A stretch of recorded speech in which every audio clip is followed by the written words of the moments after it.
Welcome, everyone, to the Sporting Chance podcast. I'm Aaron Kincaid. And I'm Casey Everett. And this podcast is brought to you by North Mountain Goshawks. Holla at your boy, Seth Roy, for all of your parent, a.k.a. chamber-raised goshawks. And he might even have an imprint for you if you ask nicely. Check him out on northmountaingoshawks.com. And also, this podcast is brought to you by Midnight Falconry Supplies, makers of the tightest rated equipment on the market.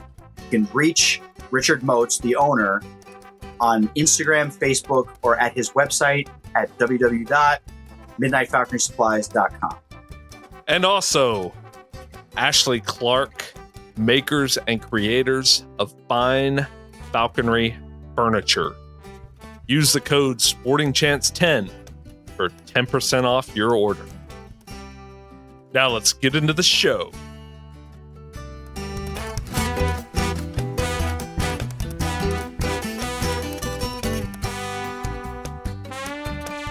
Welcome to the Sporting Chance podcast, Mike. Hey, thanks a lot. It's glad to be here. It's exciting. You know, I had to hustle back from hawking there and threw the dogs in the car, and I had a problem out there because I had my truck worked on the other day. Had a turbo boost system on the firewall for the brakes, and it runs off power steering. And I don't know if this is what it affected this or not, but when I put it in park, I couldn't get it out of park. It wouldn't come out of park. And finally it did. And anyway, so I was moving hawking spots and just left it in neutral so I wouldn't have to put it in park and go through that switch on the brake pedal again. So what did you do, Mike? You just left it in neutral? Huh? What'd you do? You just left the car in neutral and went hawking? Yeah, while I was parked, while I was hunting. Engine turned off, left it in neutral, and so I didn't have to go all the way up in park. So, got it. Yeah, it was 45 minutes by car, and then I wait on 40-minute ferry. You had to get there ahead of the ferry, and then you go across on the ferry to Whidbey Island, and about another 20 minutes to the hawking spot. And then there just happened to be one at an airport, and on some days, you have a lot to do during the day. I would say, shoot, I got time to go hawking over there. I'd throw it wasn't on floats when I was down in the lower 48. It was on wheels. So I'd just load the bird and the dogs up and fly 10 minutes over to Oak Harbor Airport. And that made it a lot easier. I did that quite a bit. So where exactly are you calling in from, Mike? Anchorage, Alaska. Oh, man. I've heard it gets cold in Anchorage. Real deal cold. Yeah, dark and cold. Yeah, it's not as cold as about 50 miles inland to the interior, but it does get pretty cool. It'll dip down to 20, 25 below during the winter for maybe a week, and then it's over with. It'll start coming back up, and it's a little bit better. And how's the hawking when it's that cold? Oh, I don't even go. Now, I have been, a lot of times when you go in the morning, it's, it'll say it's like 15 or 12 or 15 below. And by the time you get where you're going to be hawking, it'll be warmer. It'll be, like 5 degrees, and everybody, it's all relative, right? But they'll say something like, I hawk in 15 below weather. It's like, well, good for you, because, it's just brutal. I don't wear even my falconry glove. I got an insulated one, but I don't wear it. I just stuff it in my vest, and then I wear snow machine gloves, real warm ones, dressed up fairly warm. Depends on what I'm doing. I'm on snowshoes, 36-inch tubs, the biggest ones you can get. And the snow will be, I don't know, anywhere from 2 feet to about three feet deep. So you need snowshoes, or you're just wallering around up to your crotch, in snow. It's no fun. You can't get anything done. Snowshoe hares, they cruise on top. Yeah. The dogs, when it gets above 2 feet, the dogs have a real hard time moving around. But if it's crusty, like in if it's hard packed boilerplate, like in March, then into February, we get freezes and thaws, and the snow packs down, and that makes it a little bit easier on the dogs. They still punch through, but they're able to move and move the hares, and they'll run them. They'll track them in the snow. It's not always the best, but they're moving rabbits, and the hawks know which way the rabbits are going. They racetrack in certain areas, certain ways, and Lucky, the red tail, she's run it so many times, she knows where to look for them coming and going. So she's following the dogs, and they're pushing the rabbits. And like one guy, we were talking about the different, a lot of times the dogs are pushing a couple different rabbits, and sometimes they'll get a lateral rabbit. Hang on. Mike, you had mentioned the red tail. What birds do you fly up there? I fly a red-tailed hawk. She's 7. Her name's Lucky, and she flies at about 1,120 grams. She's a western red-tail, and I fly a Finnish goshawk right now. She was given to me by Justin and Bethany Rondeau. She had been in a breeding program. It was Bethany's bird. She flew a couple years on jacks and ducks, mostly ducks. So she really is murder on ducks. Last year was the first year I was able to fly her. She's got a temper. And learning, is this coming through okay? Yeah, you're good. Great. Yeah, you're good. Yeah, she's got a temper, Bethany said when I asked her about it. She goes, oh, yeah, she's got a real quick temper. Well, she attacks my glove when I go to pick her up. And she doesn't attack me. She just attacks the glove. She hits it like a ton of bricks. So, and she's about 1,100 grams, I figured out. And so she's really, really good. I mean, when she binds up to something, it's not going anywhere. And I flew a couple tiercel goshawks up here, American goshawks, as their name now, and got ducks with those guys. They were passage birds, and they did real well. 26, 23 ducks each season. And That's great. yeah, for those tiercel goshawks, flying mallards, they're pretty big. Yeah. How are you, Mike? How are you setting up your slips? Like, are you going to like marshes in Alaska? Or are you driving around looking at creeks and stuff, or how you setting it up? We got about 6 or 7 places that we can hunt here in Anchorage, right in town. They're creeks, Westchester, or it's a Chester Creek, and Ship Creek is one of them, but I think it's mostly all Chester Creek. And it branches off the different routes. So there's 6 places that we can hunt in town here, and they're small creeks, and there's places where you can get pretty close up to them and launch the bird. Sometimes you got some help flushing. That always helps. Sometimes not, most of the time not. But if 2 of us are flying goshawks that in the same day, like one guy will go first, and then, leapfrog to the different places. And and it's in the woods, mostly in brush, and then wooded areas, and where the creeks go through, and the birds will flush. And then the ideal thing is if they don't go flat out, if they go up, they go out and up, and then then they're dead. The goshawks got them. Yeah. Then they don't have much room to make those decisions, and they'll fly right up the creeks too, which is hard. And then they'll bounce back down in the creek. So surprise is a big thing, and gosh, it's a lot of fun, a lot of driving during the day, but I found that with this goshawk, it gets dark early up here about 4:30, and so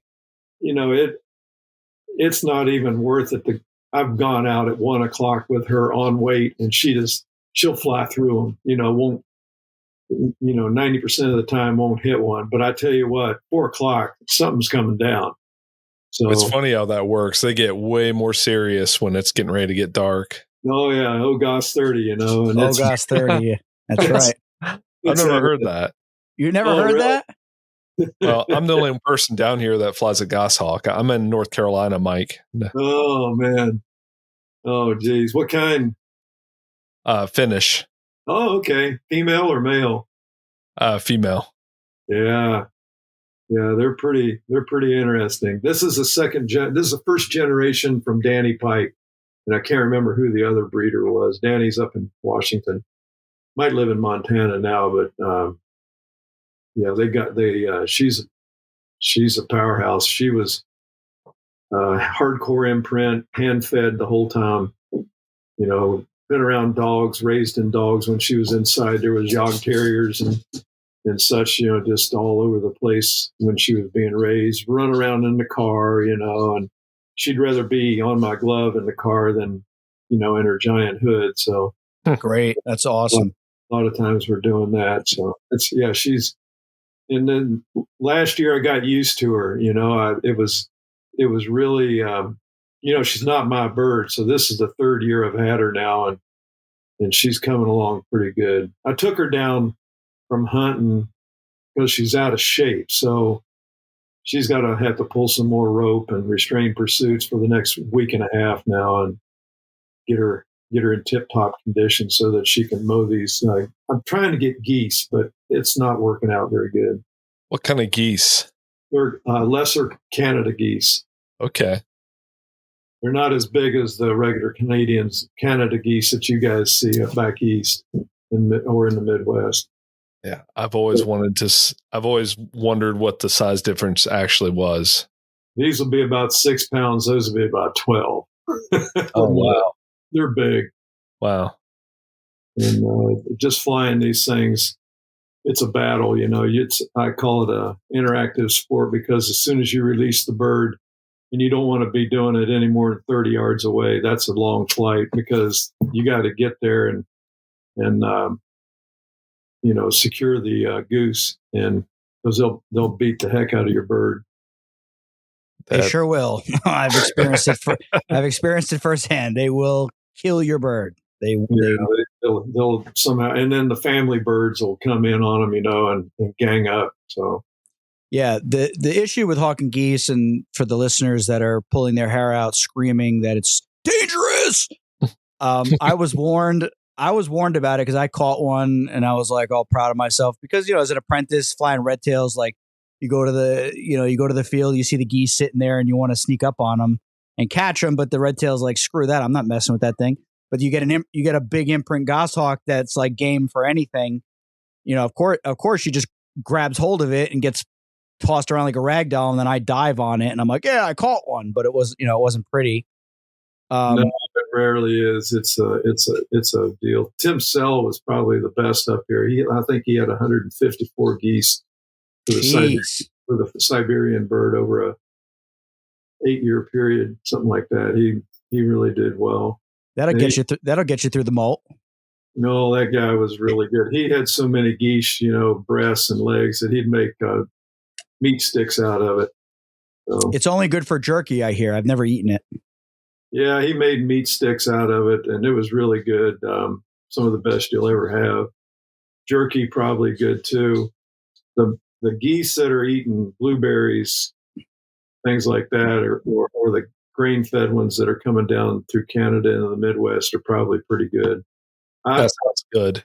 Yeah, I've cooked them up here, and they were okay. It's nothing to write home about. Same way, our ducks around here, you don't even want to eat them. We could let the hawk loves them though. So, what's the problem with the ducks? Oh, they're eating mud. The mallards are eating mud. It's just terrible. I fillet them out, and I save everything. the wings, the backs, the necks. I save everything and bag it up. So she There has you go. plenty to eat and keep their beaks in shape. Mike, how are you dispatching your ducks? Knife between the wings and on top. On top. Through the back.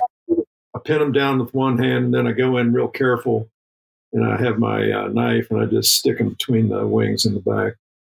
Saving Private Ryan style.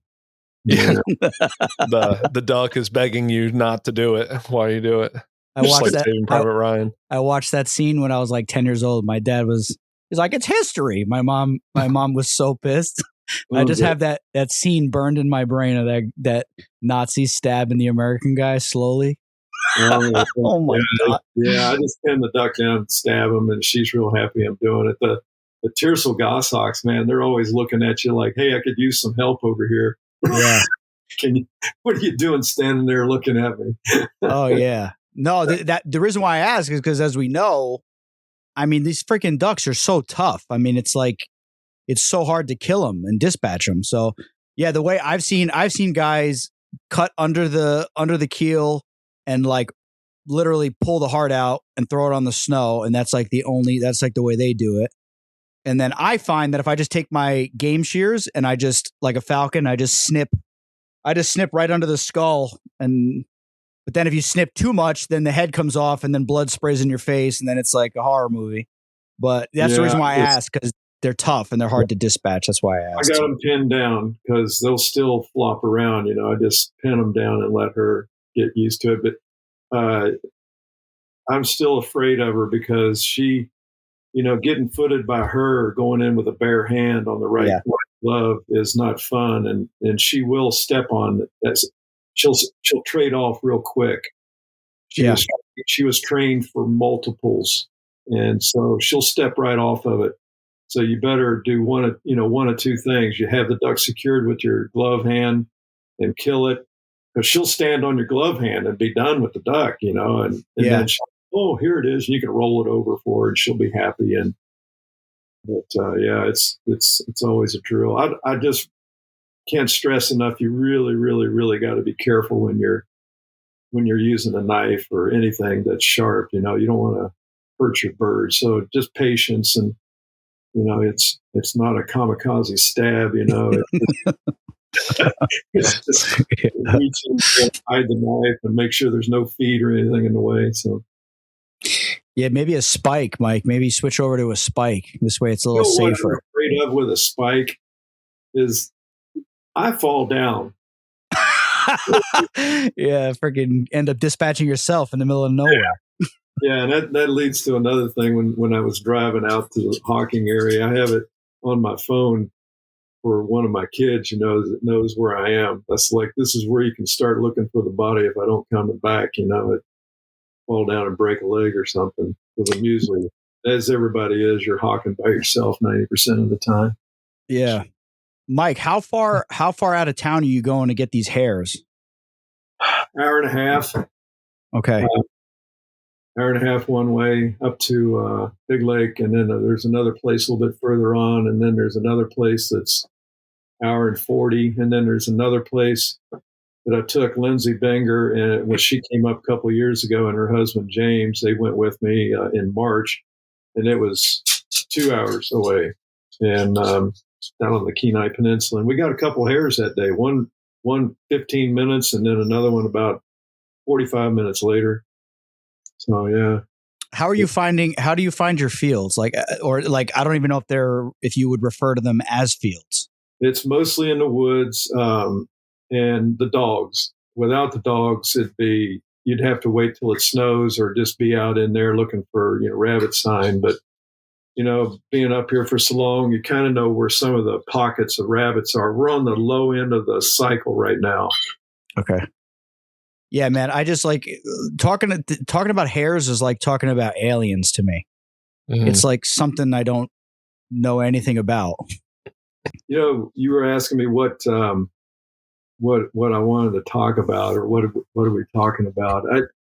It's like there's all kinds of things to talk about. What interests people, and I guess people are interested in snowshoe hares, trying to find out where they are, and like I wouldn't know where to begin down in lower 48. But up here, in the peak seasons, peak years, every 10 years, let's just say, the last peak was 2018. So we're at the bottom of the cycle right now. Without these dogs, I wouldn't find them. It'd be hard. Mike, I'm following you, but can you explain that for the listeners? I've had up to 3. They're Yog Terrier half and halves. They're half Yog Terrier and half Beagle. And Butch Nelson, back in Washington, crossed them up in Port Angeles, Forks, Washington. He crossed them, made that cross years ago, and Justin and Bethany turned me on to them. They got incredible prey drive, and the Yog Terrier has a kind of a bad history with falconers, because if you get the wrong strain, they can be they'll just want to kill everything in sight, and I've experienced that firsthand. So the ones that we have, they're real nice dogs. They don't care about anything else except hunting rabbits, and that's where the Beagle comes into them. It takes them down a notch, and it's nose to ground. And they just tenacious. They don't give up. Like, we were walking out, the dogs were tired, right? They'd done 5.5 miles at 5.5 miles an hour. No, they did 7.5 miles, and they were tired. And we jumped a rabbit as we were walking out, and Billy just like lost his mind. It happened right in front of him, and they were off to the races again. And I was near the road. I was ready to go because I wanted to get back to talk to you guys. And the thing was, you can call them off. I have a beeper on their collars, GPS training collars, a Garmin PT15. And I just tone them and call them, and they just come right back. They really want to go, but they'll come back. And so that's what I'm hunting with. 2 of those. I did have 3. One of them got killed, but 3 is really. I tell you what. Did that happen in the field? Yeah, it was here. I had one. I never got back. I don't know if a lynx got him or a coyote. And then another one got out of the house here. And usually when I call them, they go out to do their business. She comes right back, and she didn't come back. So I was getting worried. In 10, 15 minutes, she wasn't back, and I was calling her, and then I got a phone call, and like, where is she? And she was, I had to put her down. Oh man. Sorry, Mike. That's rough. Yeah, that's rough. So up there, you've got to worry about some different predators than we do, huh? Yeah, the lynx are kind of on the downhill side now, but we have coyotes just like they do in the lower 48 and lynx. That's what'll get your dogs. I've had coyotes chase Dixie back, which is the one I had to put down. I mean, right back to me. She came running. It's like Grizzly Adams. Remember that when he says, "Hey, Pilgrim, you ever skinned a grizzly bear?" And he goes, "No." He runs the grizzly bear in the front door, and he says, "When you're done with that one, I'll bring you another one."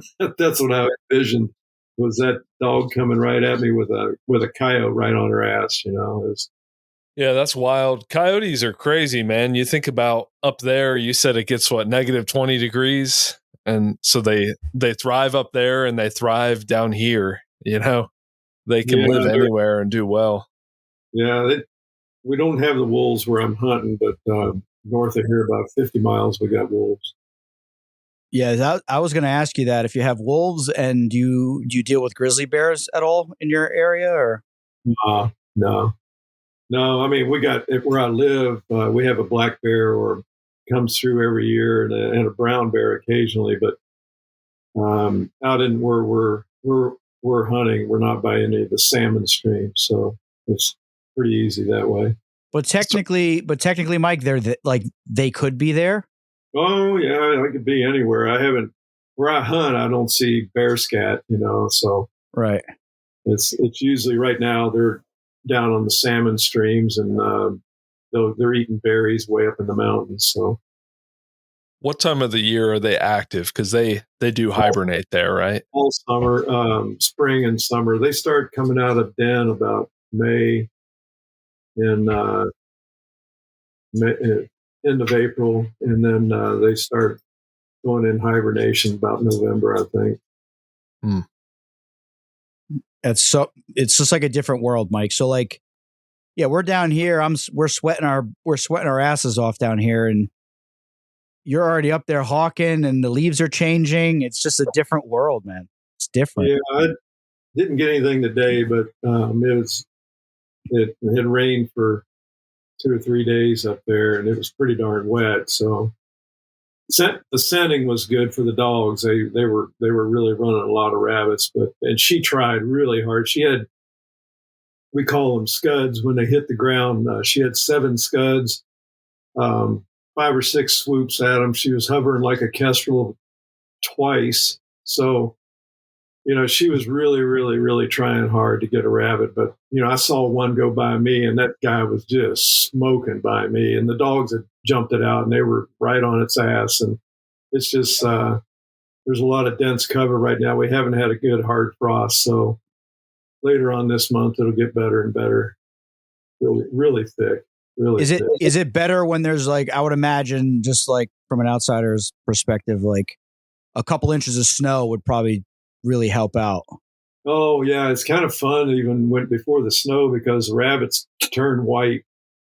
They're varying hairs, so they turn white. And I got videos of them running down the road or a dirt road or in the woods, and the hawk is just on them. It's just like not fair. Yeah. You can see them. They don't think, and they know they're not camouflaged. And then when it turns white, a little bit of snow on the ground. Of course, the snow is so much. You can see all the tracks. Hey, they are here. This is the way they're running. And do they know why? Like how that works? I mean, we all know why, because they obviously can hide better. But I heard that. I read that it was due to the lack of light, the changing of light. Through the seasons, it affected their vitamin D, went up or down. I can't remember. It went down, and it they went into that winter mode. Interesting. And of course, they're a lot more camouflaged, but the animals that eat them, they wait around and watch. Wait for them to move, and they will move. They hunt at night. Owls get them. Goshawks get them. We usually have a goshawk come in with us and hunt. Oh my gosh, that's so cool. Tell us about that, Mike. Tell us more about that.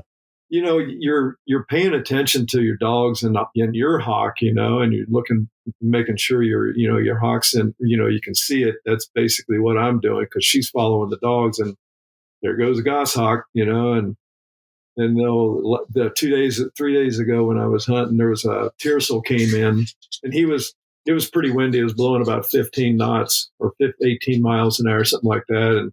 And he was just out there flittering in the wind, on the downwind side of us and investigating what was going on. A lot of times they'll come in and sit within 20, 30 feet of her, just, what's going on here? Because the dogs are barking.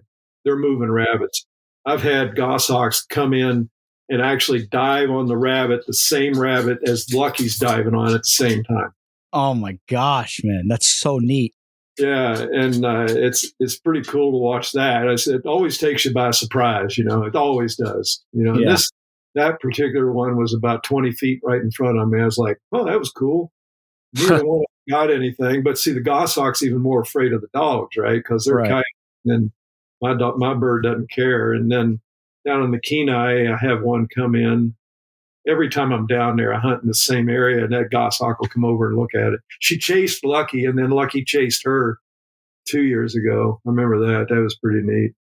But yeah, you just look around, and there they is. They don't say much. They're just there, and they're gone. Right. It's a kind of part of the natural history type of things, which we're moving rabbits out of their local areas, right? Let rabbits have their own little home territory. Well, Lehman, he was like, oh, that's really cool, because you're doing the goshawks a favor, because what they'll do is the rabbits will filter back into their home territory after we've busted the field up, and the goshawks will sit and wait for them to come back in, and that's when the goshawks will pick them up. And I run across 1 or 2 goshawk kills a year.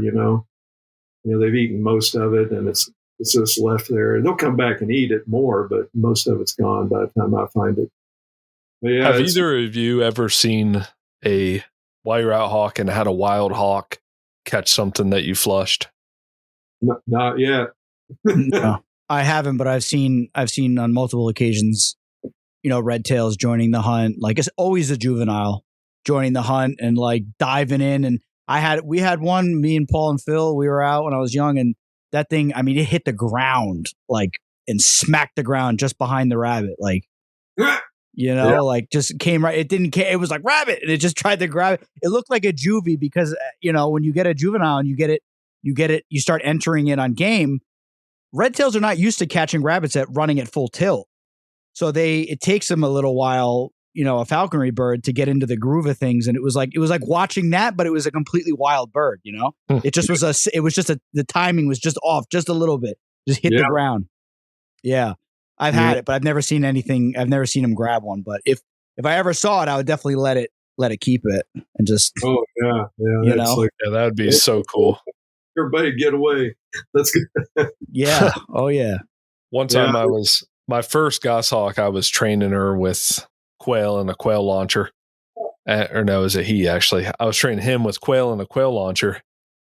While I was doing that, a wild Cooper's hawk came in and was scoping everything out and looking for its opportunity. So when he grabbed one of the quail, I just reached in my bag and pulled out another quail, and I tossed this quail, and it just grabbed it and carried it away.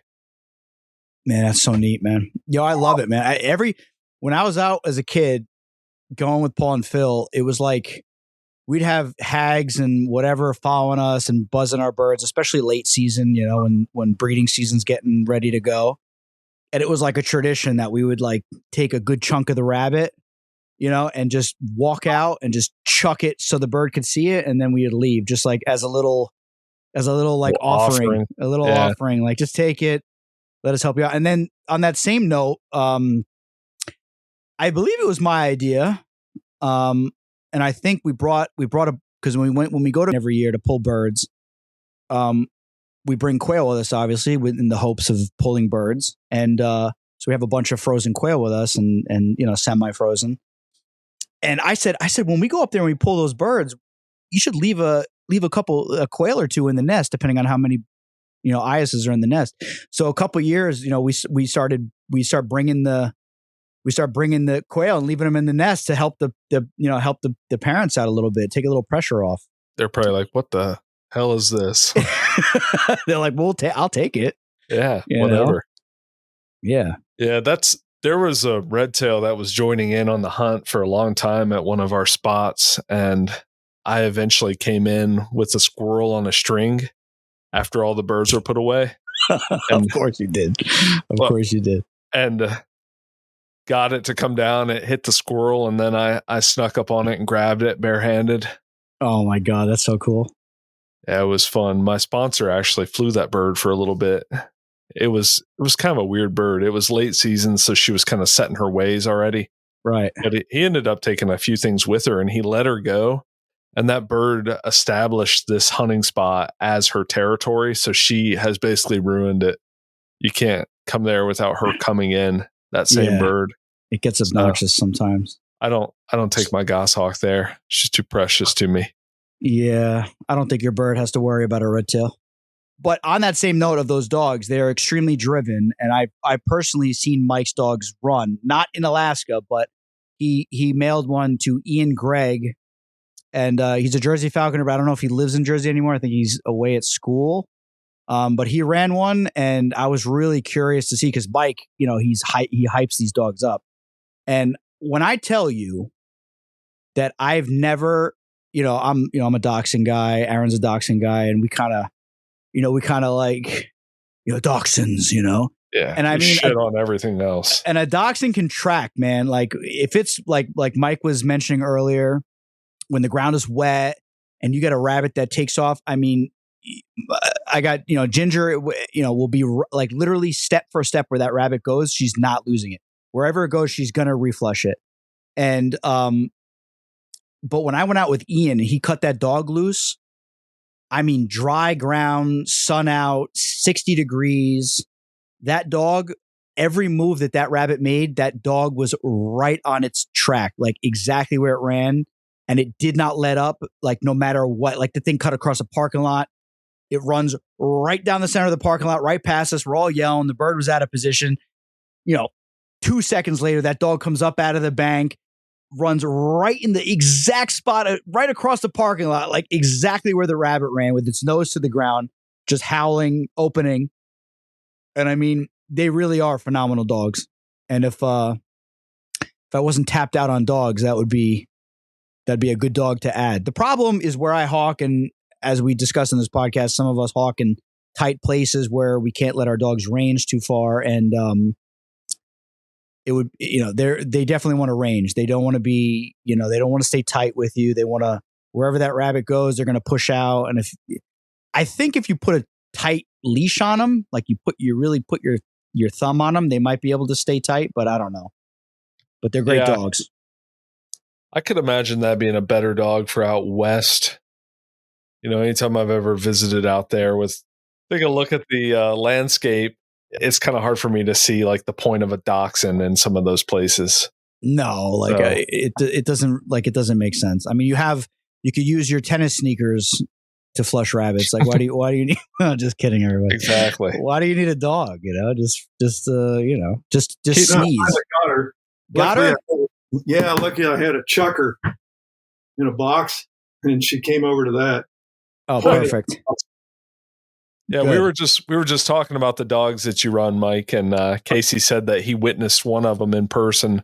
A guy named Ian Gregg that you sent one to. Oh, yeah. It was a great dog.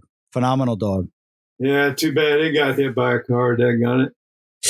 Yeah, I just with dogs like that in tight areas, even like I got a message from a guy in Georgia, and he was asking why I don't run a beagle, and I said I would love to run a beagle, but the beagle is obviously it's in your cross that you make, but they just want to range and they want to go, and the places I hawk, you would just end up crossing the road and getting smashed, like eventually. Oh, yeah. I'm constantly vigilant. I don't even like hunting anywhere near high traffic areas or in town. It's all out of town.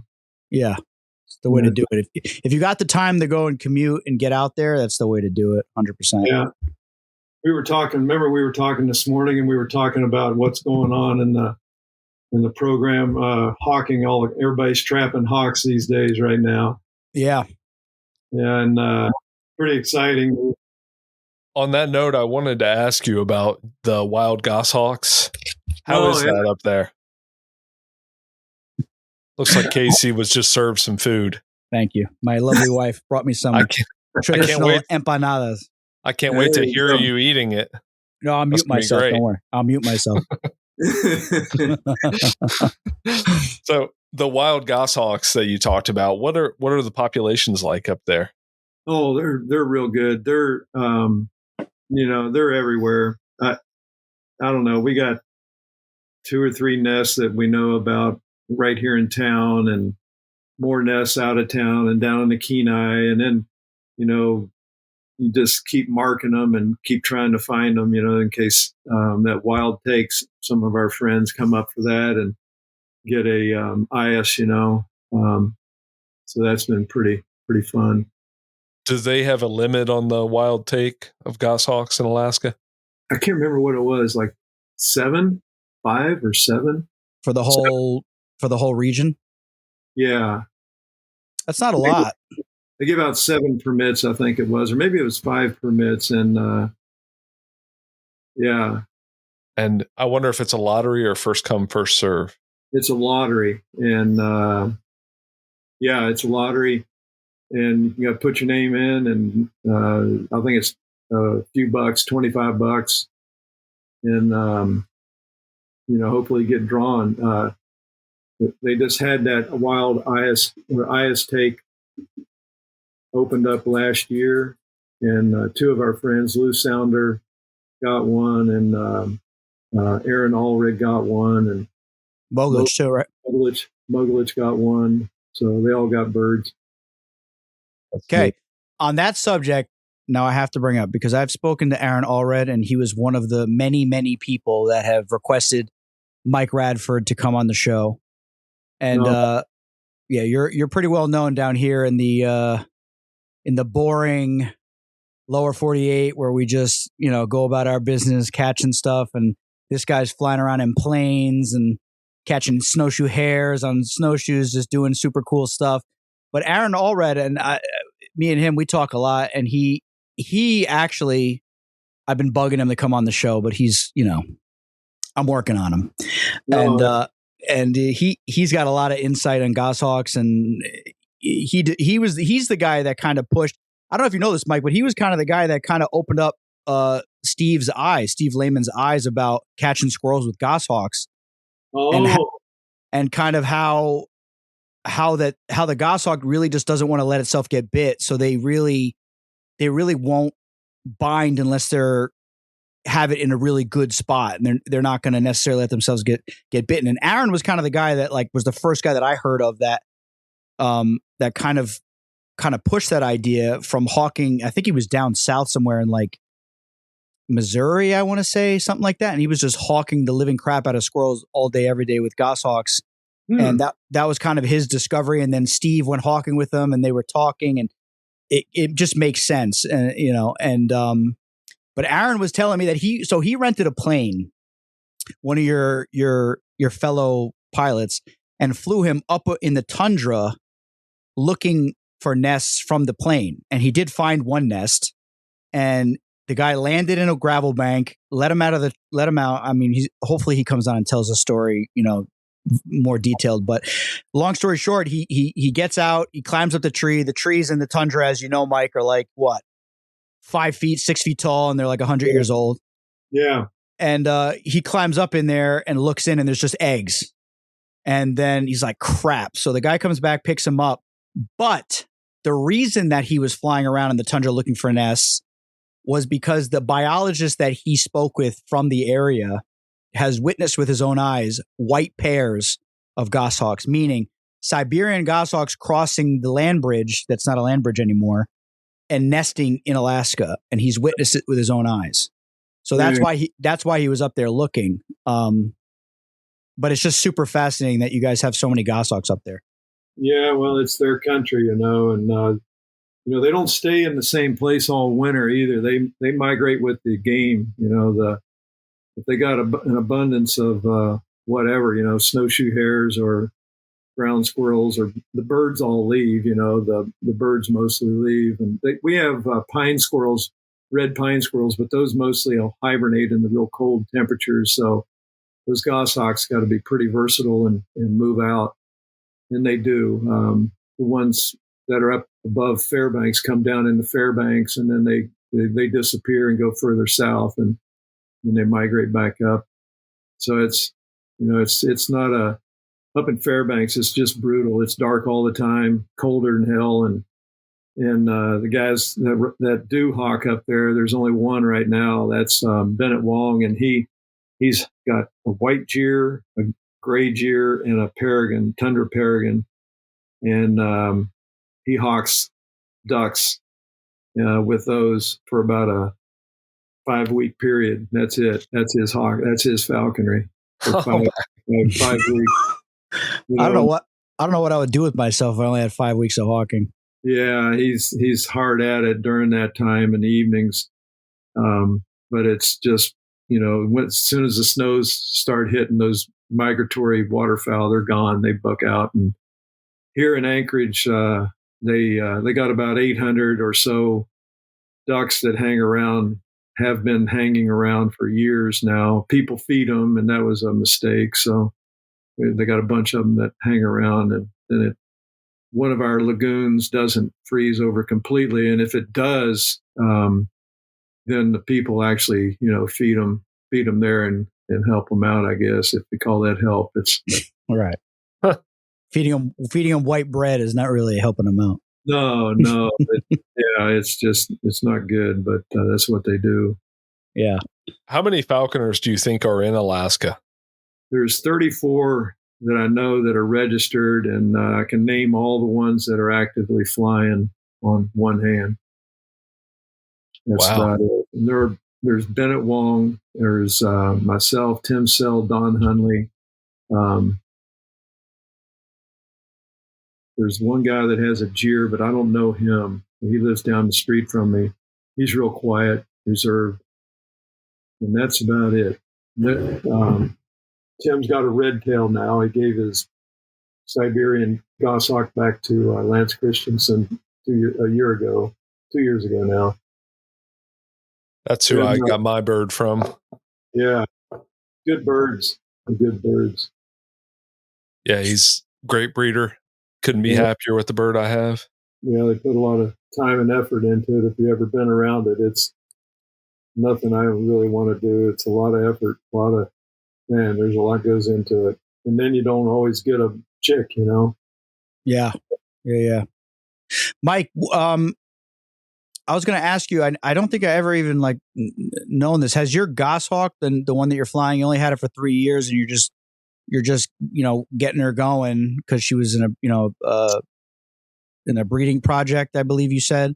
Right. Does she catch hares too? Does she follow the dogs, or how does that work? I haven't had her on those. I'm going to put her on hares this year. It's like she's so wedded to feathers, that I go out with the red tail and spend, a good amount of time during the day getting a hare or two with her. And so, I don't know. They're mostly feather birds, they're mostly real good. Do you catch rabbits with yours? Me? With your Siberian? Yeah. Oh, yeah. Yeah, Aaron, of course. Aaron, do you catch rabbits with your Siberian? I'm flying a Finnish. You're Finnish. Do you catch rabbits with that one? I do, yeah. Oh, okay. Then there's hope for me. She's actually never gotten to chase anything with feathers. Oh, okay. So, this one just loves catching ducks. And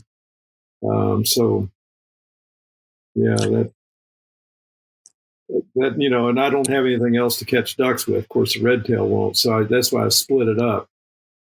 Yeah, it's a nice little. Yeah, I got the rabbit bird and the ground attack, and I got the aerial air-to-air program, and it's kind of fun that way. I can go out.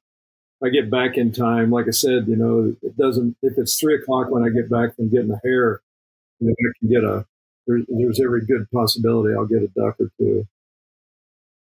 Man, that's great. Yeah, a little bit, 2 different styles of hawking in one day, completely different. I mean, it's night and day, one you're driving around in a car with no dogs and hawking creeks and streams, and the other one you're flogging around with a red tail that's, missing 2 or 3 shots, finally gets one, and, having the dogs doing that program, it's a lot of fun. I'm doing a lot of it. I'm pretty lucky, that's for sure. Oh yeah. So tell us how you got into falconry. It was kind of a long deal because I was an airline pilot and I was gone, and I met Don Hunley. I sold honeybees, and he came over to get his honeybees, and the neighbor lady was in the garage also, just, saying hello, and Don come in, and she goes, "Oh, you're that falconry guy." He had done a show and tell at one of the schools or something, and I said, "You're a falconer?" He goes, "Yeah."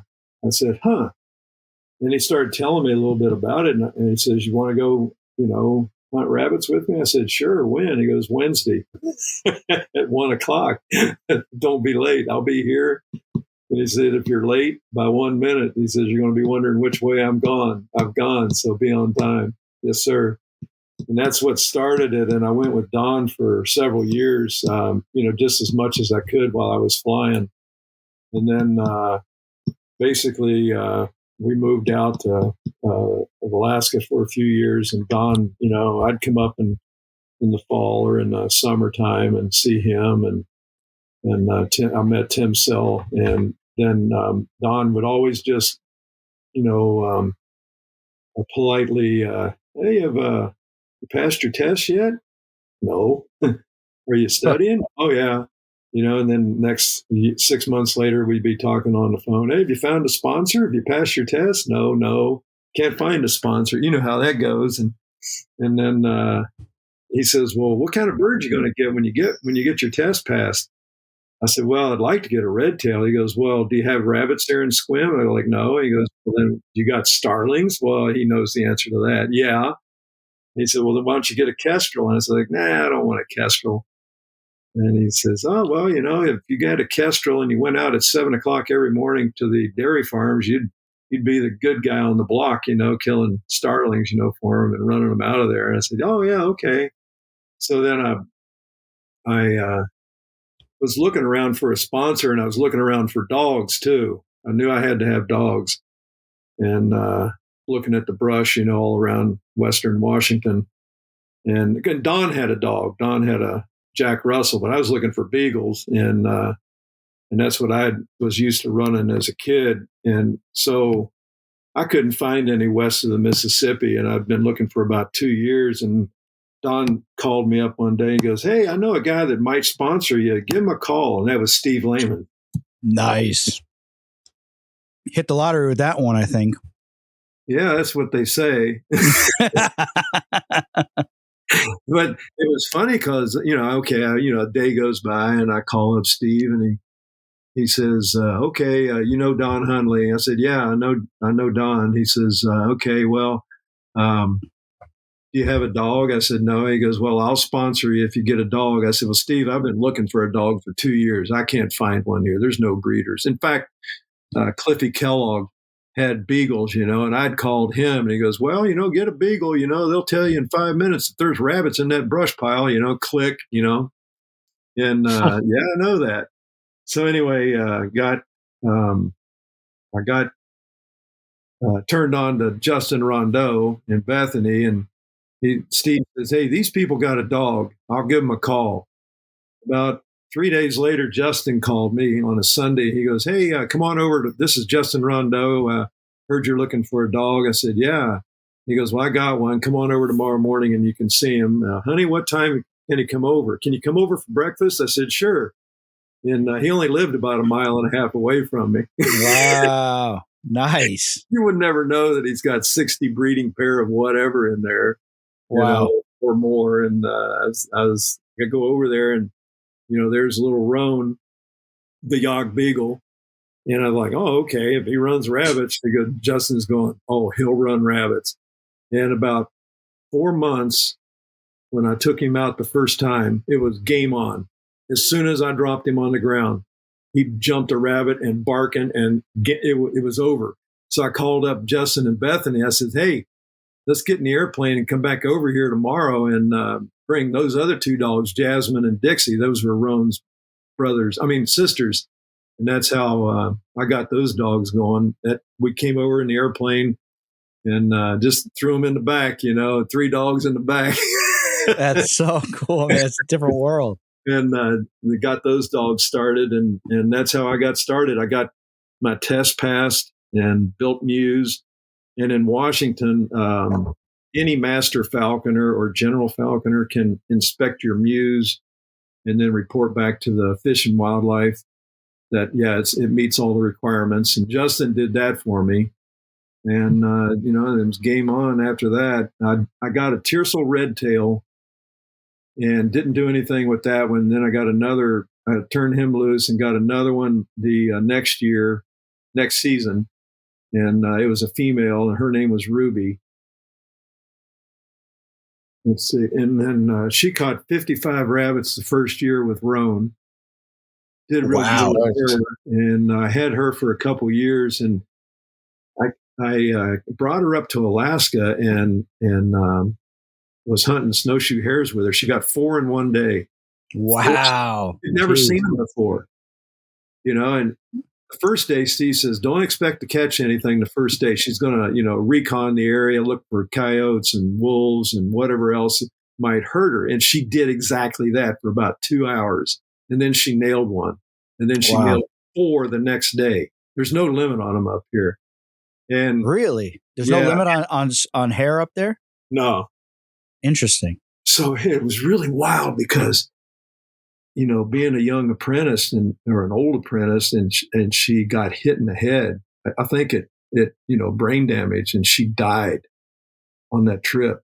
I go back with a dead bird and a bunch of rabbits. It's like, damn, that wasn't a very good trip. It was a good trip, but wasn't a very good one.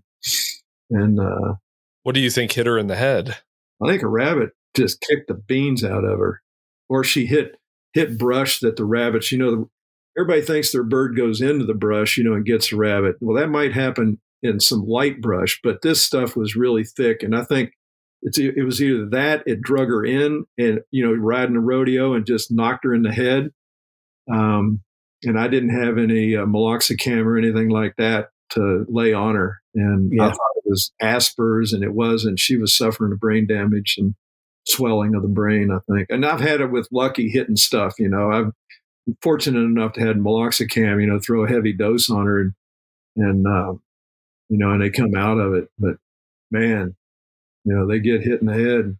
It's, you got to figure it out. I know another guy that his hawk died this last year, got kicked in the head by a jackrabbit, killed the bird. 2 days later, it was dead. Oh my God. Yeah. When my bird got smashed by that goose, and when I was talking about that earlier, the first thing I did was call my vet and get meloxicam and squirt it on tidbits and let her take the tidbits off my fingers. I mean, she was bleeding from her nose and stuff. I mean, oh yeah. The meloxicam is good to keep in your truck for all falconers. I got a big bunch of it. I got that and amoxicillin, everything. I got big bottles of it that I keep it. Well, another buddy. Do you do the tablets? I use the tablets. Is it the tablets of meloxicam or the liquid? I have the tablets. I just put it in a piece of meat and feed it to them. Tablets. I actually don't have any, and I should have some. But where do you guys get it at? I get it from CVS. No, you call your vet, and then you get it from your vet, or you. I get it from ShopRite. Yeah, you can go and. I don't know any cool vets. You got to go to the vet a lot, talk with them, and then we got a guy that all the guys that I know go to, and he kind of knows us, so you can call him on the phone and say, listen, my bird hit something. I don't really want to bring her in and traumatize her. I'm nervous of the brain swelling, and then he'll just set it into the pharmacy. And that stuff is cheap. It's I got 7 doses for $6 or something. Oh, I got 100 pills. Mine was liquid in little pre-drawn syringes for her weight. I just gave him the grams. Yeah. I do it the layman method. She gets about 8 times her normal dose, and right. Hit it hard. And anyway, and I misjudged the weight last time. I gave her something like 15 times. Didn't even phase her. Yeah, you can't really kill the bird with that stuff. But no. I will say on this note, and I'm going to bring it up, not to discredit anything that we're saying, but because I've heard it from people that are experienced, that meloxicam can potentially, well, I don't know if this is true, but I heard from somebody, a well-known falconer who we all know. He said that his vet told him that it's a bad idea because it could possibly thin the blood and cause more bleeding to happen. Yeah, you don't want to give them the high doses for a long period of time. It's 2 of them and then back off to the normal dosage. Right, okay, yeah. Just brain swelling down. But what was it? And the if you're taking your dog into the vet, it's hey, I got to, talk to them and they might, give you some. I got plenty. A buddy of mine had a Tiercel, was it Tiercel? Prairie falcon, and maybe it's a female. Anyway, she hit a duck at 60 feet and knocked herself out Oh my God. and hit the ground. And she was bleeding from her left eye. And I says, "Hey, I'm over here. How you doing? And you going to come over?" He goes, "Mike, my bird just hit the ground, unconscious." I said, "Holy mackerel, Pascal." I said, "Do you have any meloxicam?" And he goes, "No." I said, "Get her over here." I do. And we hit her with it right away. He was there within 20 minutes, he wasn't very far away. And it was knocking ducks out of the sky 7 days later. Nice. Yeah. It was back up and it was bleeding. It was bleeding out of the eye, just a little. And it's like, ooh, dang. Yeah, it's not good. Makes me sick to my stomach, literally. Yeah. Well, there is that hazard, they die in the wild. That's what's going on. Yeah. If you're doing it right, there's going to be some risk to them. That's for sure. Yeah. I mean, that I like we laugh, I fall down out there, and there's sticks and stuff sticking up. I get busted up, and it's like, we can get hurt too. So you just got to be careful and hope everything works out, Yeah. Mike, you said that, so you always have your phone on and you have cell service where you're at out there? Yeah. Okay. So you're not you don't need like an inReach or anything like that. You're not going crazy. No, but we were ptarmigan hunting up in the mountains with the float. We were buddies of mine. We went in there with float planes and Mike, you got to talk us through that hunt. That was with guns and the bird dog.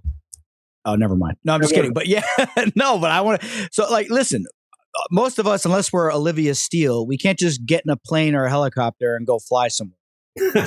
So talk us through that, man, because that's cool stuff. Well, buddy of mine, he says, "Hey, you need to come hunting ptarmigan with us. I got this really cool place, and there's always ptarmigan there." Because we were talking about hawking it also, but I wanted to, have the pointing dog and everything. And he's got a lab, so and he's got a 185 on floats, and my 180. And another friend, a mutual friend of ours, climbed in his 185, and he picked him up, and he flew up and over the hills, and 4,000 or 5,000 feet. Tops on the mountains and dropped down into this lake. And then I came in right after they got there, and a different way. I came in through the valley, and it's about 2,500 foot elevation. And we walked about 7 miles and didn't see any one ptarmigan. And then he says, "Hey, did you bring your fishing rod? There's places just loaded with grayling." So I said, "No, I didn't bring it. I was going to head out, But my buddy caught me 5 grayling, and I fixed those up that night. They're not real big; they're only about 10 inches, 12, not gigantic fish. But there was every cast he caught one, and so I took a bag full of those home and fixed them up. And then they went down on the other side of the lake. They went to the other side of the lake in their float plane. They just motored over there, and Chris is sitting there on the bank, just kind of tired, drinking some water, and there's the ptarmigan there. Of course. He says, he texts me, he says, on his inReach, he says, "Hey, there's ptarmigan down here at the lower lakes, just like we thought. There would be. They weren't where we were; they were down lower, by the water." Paint the picture for us, Mike. Is it a wooded place? Is it like tundra? Because when I think of ptarmigan, I think of tundra. It's above the tree line. It's alpine. It's above the tree line. So there's no trees really. It's just all brush and tundra, and there's okay. Yeah, and the higher up you go, the less there is, and it's pretty good walking in there, really. It's good walking. The higher up you go, the better it gets. And speaking of Olivia Steele, she came with me 2 weeks ago now, her and her husband, Mike. And Mike actually liked hunting with the dogs. He goes, "I don't like that beaten brush." I don't blame him. Yeah. So he was real happy with that. And that was a lot of fun. She's a trooper. She really did good. Yeah. I hunted with her in Jersey last year, and her enthusiasm is contagious for sure. Oh yeah. Yeah, I was gonna say it's hard to find somebody who's more enthusiastic in the field than Olivia. Yeah, she was really going after it. Being young really helps, and she was able to keep up with me, which is good. She had about 20. She had about 20 rabbit dogs in Jersey. Oh yeah, I remember that. Yeah, me being one of them. Yeah, she really liked the dog. She thought that was just, God, she said, this is so different, And I said, well, that's what they're for, You don't have to be crawling around and jumping up and down on this brush. You need to get dogs. Yeah. That stuff's for peasants. Yeah. Yeah. I'm almost to the point now where if your bird doesn't fly with dogs on the ground, go find someone else to hawk with, because I want no part of it. Yeah. I'm going to beat the brush for you. Yeah. Yeah. Those days are over with. What do I look like, an apprentice to you? Get out of here. Yeah, they were in. I was in Iowa with Ian Anderson, and he goes. I said, I don't care where I go. I just want the worst place possible with all the brush. And he goes, I got a place for you.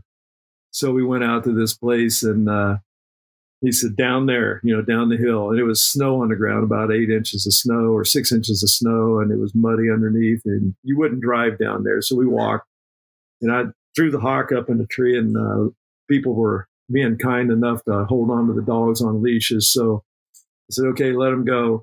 And I'm not kidding you. Those dogs went right into the brush piles, and out comes a rabbit right in front of everybody. And she hits the ground, and she missed. Lucky missed. Oh no! And one of the guys, John Hance, he goes, "I've never seen a red tail hit so hard and then stand there and shake its head."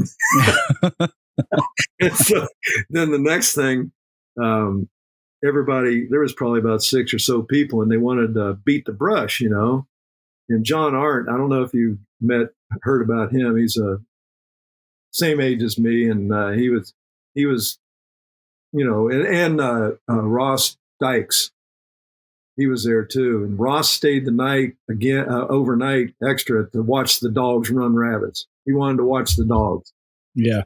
And we got out there, and we're just standing there, John and I are, and everybody's beating the brush. And I says, hey, don't beat the brush. Just let the dogs work. And everybody was moving forward. I said, let them work, because, just let them work. And it's like, oh man, you mean we can't beat the brush? I said, no, don't. You're messing it up. And they started doing it again. Everybody started beating the brush because that's what they're used to doing. Yeah.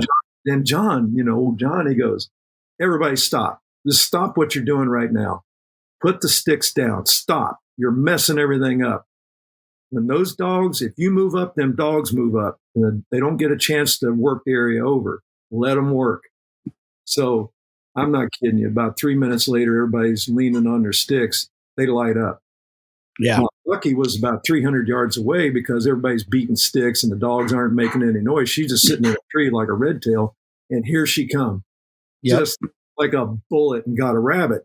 And John's going, see, this is gentleman hawking. Yeah. Oh yeah. Dogs make life easy, man. Yeah. And everybody's, oh, okay.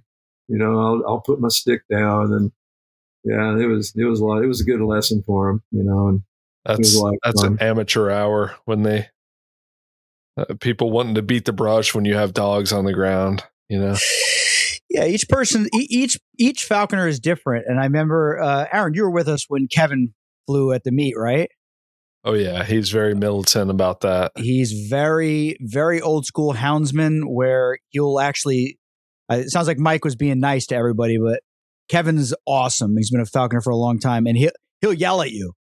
He'll yell at you because he wants the dogs to do all the work. He wants the dogs to find it, then flush it, then re-find it, then reflush it. He doesn't want anybody interfering. And that's like, when we were young with Teddy, and Teddy was like that. Like, they would always say, you're going to muck it up. If the rabbit runs and you see where it ran, don't run in there and be like, it's right here. Because then you're going to step on it and you're going to muck up the scent. And then the dog's got to try to work it out while the thing's still running. So you just back off and then let the dogs figure it out. And that's part of the whole game, is let the dogs figure it out. Yeah. The dogs figure it out. And the hawks have been doing this a long time with other wild animals, going through the woods, dispersing game, and they sit back and watch where it went and wait for it to move again. And the hawks get it. It's all natural history. We're just an observer, a part of it. It's a lot of fun. 100%. Hey, Mike, the ptarmigan got me thinking, what other things have you hunted up there in Alaska? Because you got quite the variety in that state. Lucky will go after the grouse, but she hasn't got one yet. And she'll course those grouse until they're out of her sight, at 300 yards or so, and they're gone, but I haven't ever targeted them. They're there, not in great numbers, but if you have a pointing dog, then that's very possible with that goshawk. That's a doable thing. Yeah. There's grouse, there's sharp tails, there's rough grouse, there's ptarmigan, and ptarmigan aren't as easy as everybody thinks. They're white, this time of year, and they're changing colors, and they're young and dumb, but they'll fly a mile. Wow. So what happens? You turn your bird loose on them, and it can't catch them. It's going to go after them because there's nothing to land. Yeah, and there's a mile. That's one. And then they reflush and go another half mile. So that's a mile and a half. That's a 3 mile round trip through the tunnel. That's not fun. So one of the guys was, there was a lot of ptarmigan up in Arctic Valley. And he told him, he goes, don't you hunt them. Don't you turn your bird loose on them. You'll lose your bird. And he goes, okay. And that was his apprentice. He was a general falconer by then, and he had a goshawk. And he couldn't stand it. He goes up there and launches his bird after these ptarmigan. They flew across a ravine. There's 5 feet of snow. They flew across a friggin' ravine to the other side of the mountain. And he calls up Don, and Don says, what's up? He goes, can you help me look for my bird? He goes, you went up there and flew them ptarmigan like I told you not to, didn't you? He goes, yeah. I don't know if he ever got the bird back. Maybe he did. They're brutal. If a pointing dog and you got good flat land, like down in Coal Bay, I think you could do it. I think it'd be, with your finished bird in mind, with that top end speed they got, I think they'd murder ptarmigan real well. How long do you think they would chase him before they caught him? Depends on the bird. Depends on the bird, and how scared. Don said go in September when you'll catch the young ones. They'll make the mistakes, and then you'll work your bird into the bigger ones. And I know they're going to go when they see that hawk on their tail. They're going to go a long ways as far as they can. Sounds like a gyrfalcon flight. Wild gyrfalcon. Yeah. That's what's down there in Coal Bay is gyrfalcons. You ever seen any of them? Seen one up north. I haven't seen any gyrfalcons down in Coal Bay. I used to fly down there all the time, and I wasn't looking for I wasn't interested in falconry during that time. Right. And if I was, they went down there about 3 years ago. Fish and Wildlife did, the biologists, and looked for gyrs and counted them and stuff. And the ptarmigan populations were good, and the gyrs were there. They counted, I don't know how many, but population's good down there. They're gray gyrs, or black or gray, I guess. Yeah. Where do the white gyrs naturally live? Up north of Fairbanks. Oh, so Lance Christensen's breeding operation. Yeah, that's true. When I was out there, I saw about 60 of them in Iowa. Oh, did you? Yeah, he's got a huge collection of gyrs. I don't know about you guys, but I think the silver ones are the coolest. Oh, because they're just cooler. Like the white ones, everyone's got the white ones, and then the black ones are super cool. But when you see one of those like silver gray gyrs, they're freaking neat looking. Yeah, they are. In my opinion. This one guy used to go in his tailor craft, and he would he knew where the nests were up out of Kotzebue and along the rivers, and him and Lee Merrick, they'd go up there and take an IS, and that was a lot of fun. Those guys, they said 3 out of 100 are white. Not all of them are white. Wow, interesting. 3 out of 100. That's what Bradley said. So the odds of getting a white one is pretty low, huh? Pretty low. It's amazing there's so many in captivity now. They're doing good breeding them. Oh yeah, they got the ultra whites now. They got all kinds of stuff. Yeah. Sometimes you'll see a picture of one of those ultra white ones, and it's just looks like it's artificially generated image or something. Yeah. Cool. And that's how I remember we were talking about how I got into falconry. It was probably the biggest influence was Don Hunley, and then turning me on to Steve Lehman and Justin Rondeau really helped me out a lot. And I'd still talk to Steve every day. Yeah, that's good. I don't blame you. I've talked to him for countless hours working out problems with my birds. I'm actually ready to call him again because I got this new bird and she's doing great and everything like that. She's just developing a little bit of like an attitude problem with me, like out of nowhere. And I kind of want to nip it in the butt. It's only been like 2 days since it started. What's she doing? I mean, she's an albitus, first of all. So they seem to be a little bit more hyper aggressive. And I was doing restrained pursuits in the yard, like right outside her mew. And I think that may have been the problem. I think if I wasn't there and I was somewhere else, she wouldn't have acted that way. But she she ate her tidbit. And then when she was done with her tidbit, she just like came after me. Oh, yeah. And I gave her a little backhand. I don't know if I'm supposed to do that. I freaking rolled up a newspaper and went, boom. The good thing to do is exactly. You already answered your own question. That was in McDermott's book. Don't do any work with them. In the same area where their muse is. This bird right here, that fin bird, in her muse, she comes over to me and she attacks me. Yeah. She's on a run line, but since her feet come up and grab the glove, and then I'll make sure I've got a full stretch on her leash. Yeah, I've been there before. I've been there before. And short dresser, and then untie her. She's flapping, and leaning forward, falling off, and then I get her around into the garage, and I swear, if I held on to her for 10, 15 minutes, she would either wear herself down a little bit, or she would just be mad. She won't leave the glove. She won't get on the scales, and that's what I was going to do. So what I do is I put her in her giant hood for 15 minutes. Yep. I pull her out, and she's the nicest bird. It's like Dr. Jekyll, Mr. Hyde that you've ever been around. She goes, and she's cooing at me and stepping on my glove like a lady. Take her in there, she hops on the scale, turns around and looks at me. Am I okay? And then, don't say I'm fat, and then it's back on my glove. Okay, can we go now? And she'll jump in her box and away we go geese hunting.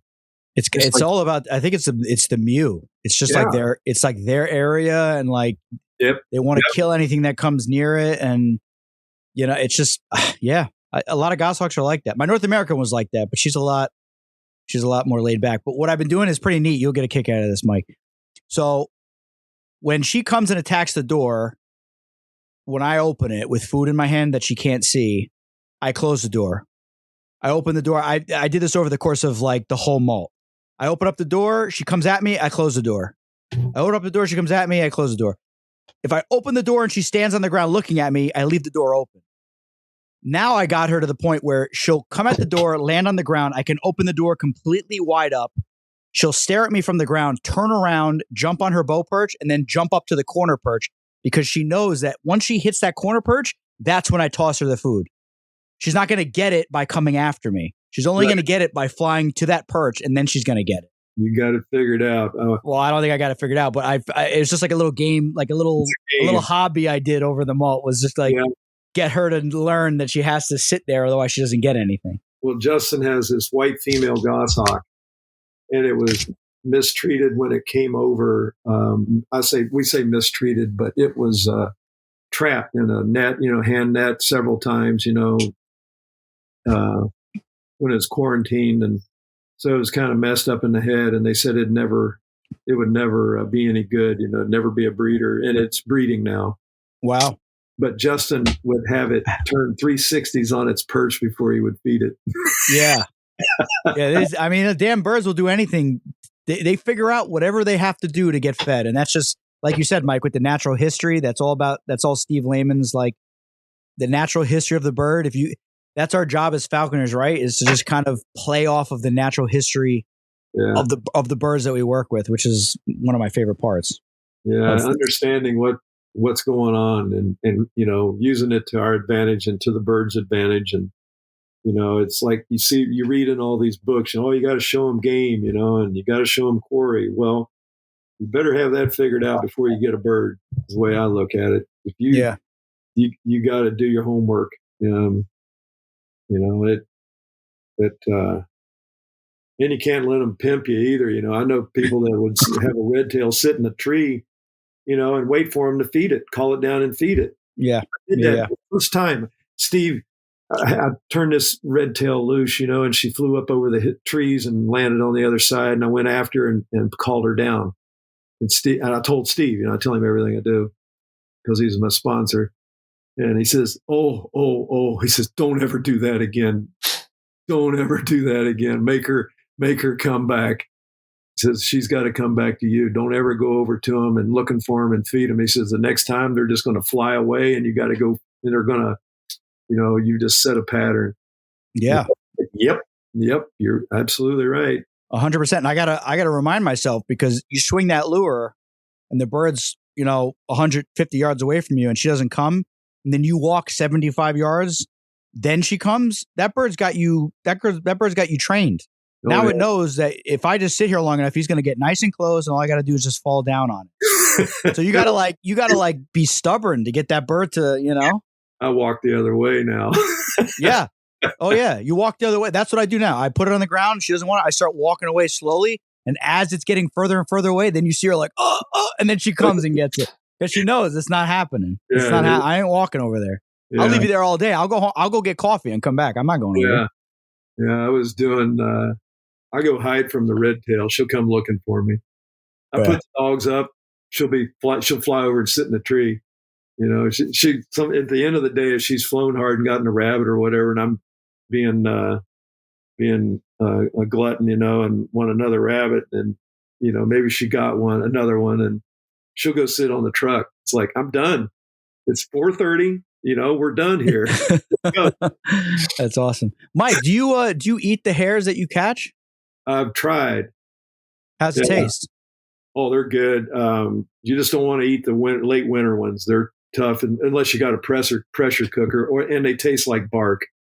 So you don't want pine needles, and they'll eat the side off a pine tree. And the young ones are good. The young ones, there's nothing wrong with them. And but for crying out loud, when these hawks are cranking, I can feed a back leg, a front leg, all the internals, and with Lucky, and probably a head, and she'll be ready to go the next day. That's wow. I mean, it's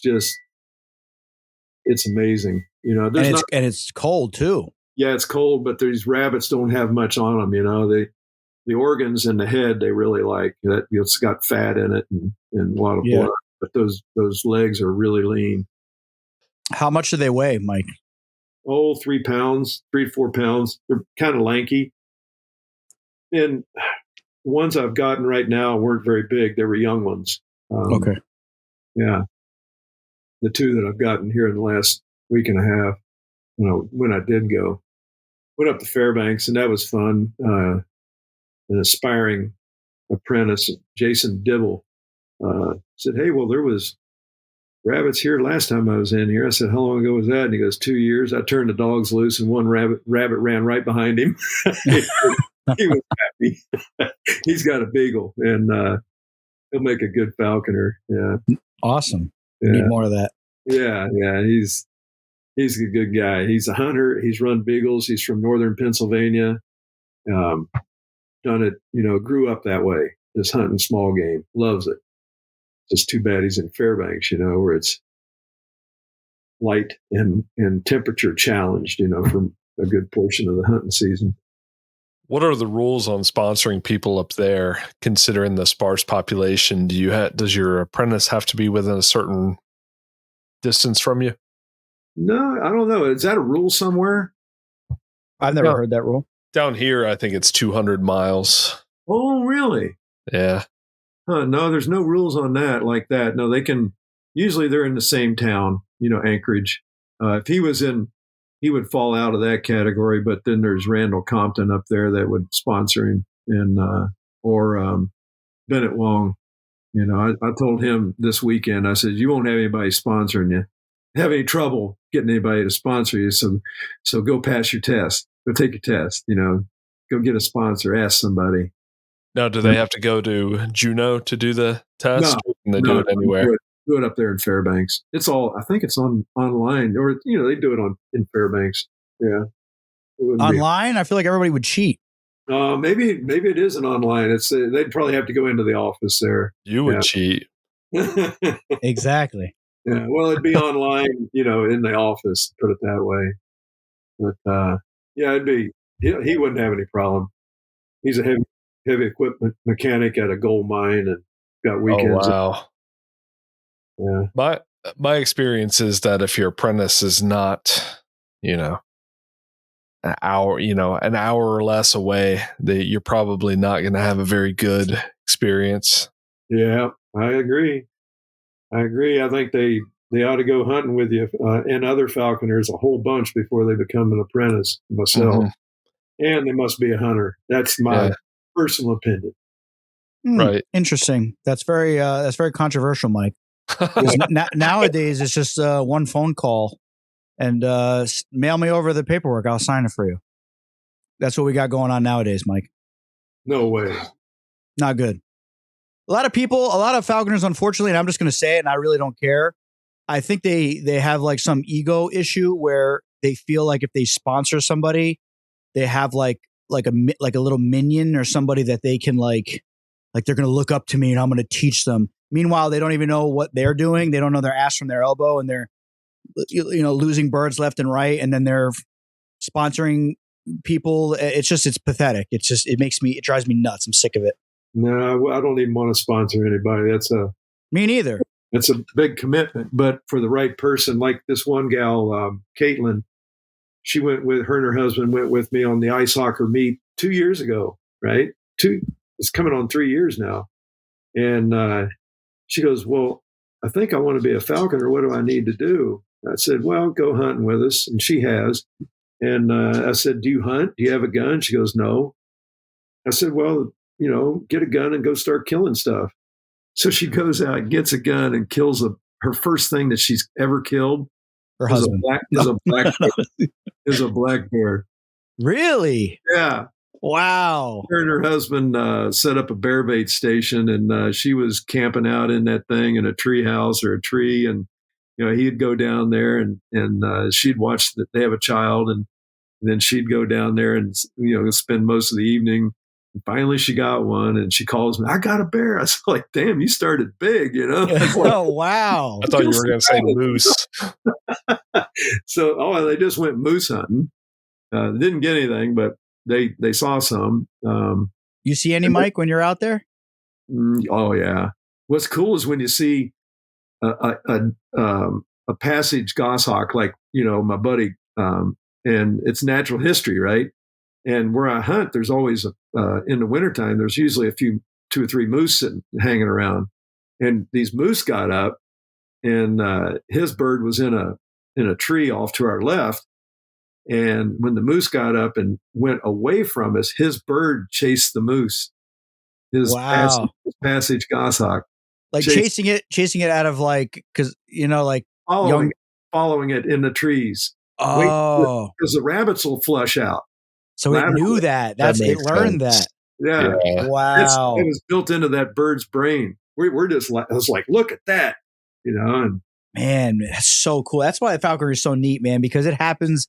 That's why I tell people it happens every day around us. It happens all the time. Our previous episode, we had a nice debate with my sponsor about social media, and it's falconry is just a naturally occurring thing. It just happens. The birds find whatever is going to help them get food. They're going to adapt to it and do it, and it's just amazing. That's so cool, man. Yeah, that was pretty cool. And back on the sponsor and stuff, it is what it is. I just try and do what I do, and like I've told Steve, I says I don't want to sponsor anybody, and I said, how many of you actually sponsored over the years? He goes like five people. Yeah. I know most of them, Justin, Chris McGann, his son Seth. That's three. Me, might be somebody else. There's a five in there, maybe one other or two, but not very many. And that's 60 years of falconry. He's only sponsored that many. It Yeah. should be about quality, right? Not quantity. Yeah. Yeah. And, quality. But he puts a lot into it. I mean, I never met Steve for a year. I was sponsored over the phone. Yeah. And, that's really strange. I had to figure a lot of stuff out myself. And of course, it was all wrong. And I guess you didn't figure it out. Huh? You said it was all wrong. I said, I guess you didn't figure it out. No, a lot of things He's like working out the kinks. Yeah, man. The first bird, I taught it to sit perfectly still.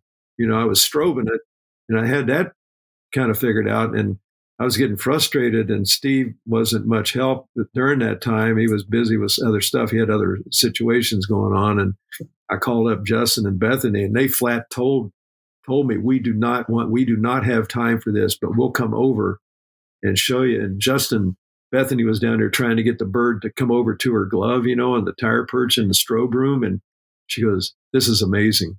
He's taught this bird to stand perfectly still. And she goes, I've never seen anybody been able to do that. These birds, I had it for like 3 weeks, and it would eat, but it would just sit perfectly still, wouldn't come over to me. And so she told me what to do, which really helped. It was a big help, and got it through it. And yeah, it was fun. Mike, you do a lot of strobing with your birds, passage birds? Oh yeah. Yeah. That's the only way I'd do it. We start, it's, the whole premise is no fear. That's where you start. Zero fear. And to get to that is really, really difficult, because they always will have some kind of fear, maybe not be as bad as some of the other birds, but that's the premise of the strobe. And we start at the very beginning when we catch the bird. We conceal our bodies. We don't even talk. Some two of the gals I know have gone even as far as to cover their hands, that the bird never sees their bare hands, and they don't talk. They're out trapping with their husbands, and those two will not talk to each other, so the bird doesn't even hear your voice to identify that, because these birds are very audible. They know when a pin's dropping in the forest. A goshawk, holy mackerel. Yeah. It's amazing. So we start there. They don't see us. We go into the pitch black strobe room. It's completely 100% dark. When the lights are off, you can't see anything in there. You'll tip over. And usually I have the bird with a hood on. And from there, I have a headlamp on. I'll go in there and I'll sit down and usually get the bird on my glove in the very beginning. And then I'll turn the headlamp off, and my face is covered still for about a week. They never see me. And it's like an ISIS video or something. Yeah. I'll turn the strobe on low. It's just flashing. And the premise on the strobe that Steve figured out a long time ago was that the birds, what is their the rate that they see? 100 frames a second, right? And we see 30, for a movie. So they can't see in the dark. They can't see when the strobe light comes on. It's on too quick, but we can see, but they can't. So they can't put fear together in their eyes. The eyes transfer to their brain, what they see. So they can't see, but we can see. And they just sit there, because they're essentially in a dark room with that strobe going. And then you just turn the strobe up to where they start, you can watch them. They'll start to see stuff in the room. They'll look around. And, if they get to that point where they're putting their shoulders up, they're starting to get fearful, but you're working to getting them to eat. Well, I had this Tiercel goshawk, passage Tiercel goshawk, and he wasn't eating. and I had the strobe on too low. So I turned the strobe up just by, like, what the heck's going on? He couldn't see the food was at his feet. It was laying on his feet. He would eat it. If I put it on his beak, he would gobble it down. But if I put it down here, he couldn't see. And then he all of a sudden, he just slowly lower, you know how they do, they slowly lower their head, and they're giving you the back of their head. And he's like, oh, there's food down there. And he's like, So Mike, so like, because when I think of a strobe light, I just think of like the club and like we're partying. It's just like, like, so I don't, so with a strobe light, you can actually set the strobe so that it goes off at a longer interval. Yeah. It has a rheostat on it. Okay. These strobes have a rheostat on. You can turn it up or turn it down. And so basically, how many seconds of darkness before it flashes, like in the beginning? Oh, it's half a second. Half a second. So you're doing like it's going off like it'll click, flash, click, flash, click, flash, click, flash, and then you can turn that up. When it's all the way up, it's going click, click, click, click, click, click, click, click, click. It's really strobing fast, and they can see quite a bit. But there's that wavelength in there where the light comes on, and then it goes off.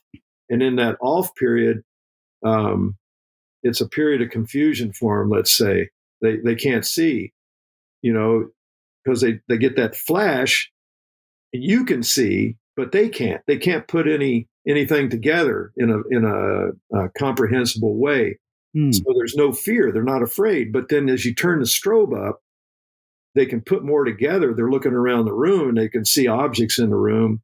They can see you, and they might get fearful. Well, you turn the strobe back down to where they're not fearful. And they're wow. And if it may just be, just a minute little bit, but also if they start to bait, you have a floor switch that, a foot switch on the floor that you can just hit it and it turns the room black again.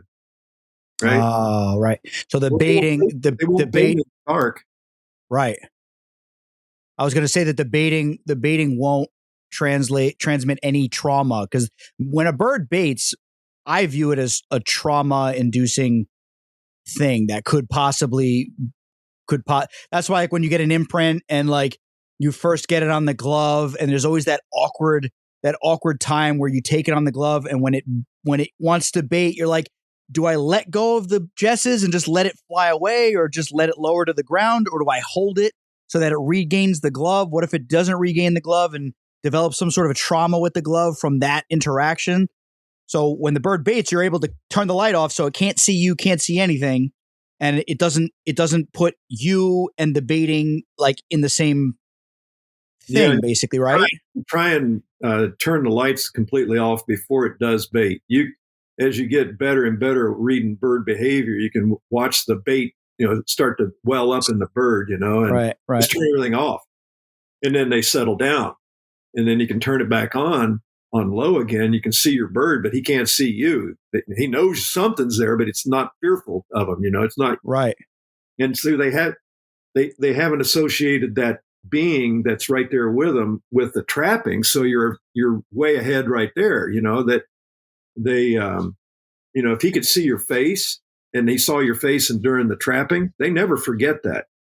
They're terrified. It's trauma, big time. Yep. I agree with you 100%. We talked about this on the phone. Yeah, you get through that trauma with, starvation. And they're gonna eat. They're gonna eat. How long is it going to take for them to get over it?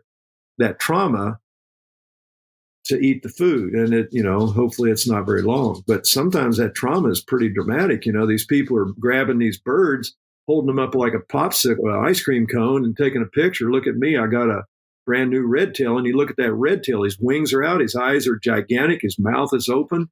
He's fully traumatized, and you're taking a picture of him. He's remembering everything about you, and that will never go away, ever. Yeah. It'll subside some, but it will never go away. And, people say, you can't starve a red tail. Well, I know people that have starved them to death. There was one last year, they starved their red tail to death. It killed over dead. They do fly away. And somebody said, well, my red tail flew away. And it's like, oh, that's too bad. And then somebody else says, the only reason red tails fly away is because they don't like you. They're gone. Yeah. red tails are pretty easy going birds. But if they don't like you, if they've been severely traumatized through the trapping end of it, they might fly away. They probably will at one time. They're not hunting with you. They take off. They're looking somewhere else. They're not watching you and the dogs or whatever your hunting style is. And so you get through that, and then pretty soon the strobe light is on full, and the bird's eating. The bird can jump to your glove then. It doesn't have any fear of you. It's about 5 days, 6 days, whatever it takes. And the main thing is there's no hurry, and it's not a speed game to get the bird out there, although it is important to get it out and hunting. But then we have another light in the room that fills in the gap between the light of the strobe and the darkness period of that strobe, and that's a 15-watt bulb on a rheostat sitting behind you or in front of you or off to the side on a table. And you turn that on, and you can watch the bird see everything in the room. The bird just it sits up. And you're like, whoa, I can see the walls in here. And that's on the lowest setting of a 15-watt bulb. And if they're going to bait, just turn everything off, because everything's hooked to that floor gang switch, and they will try and bait. Just turn it off. By then, you got your mask off, your ghillie suit mask, and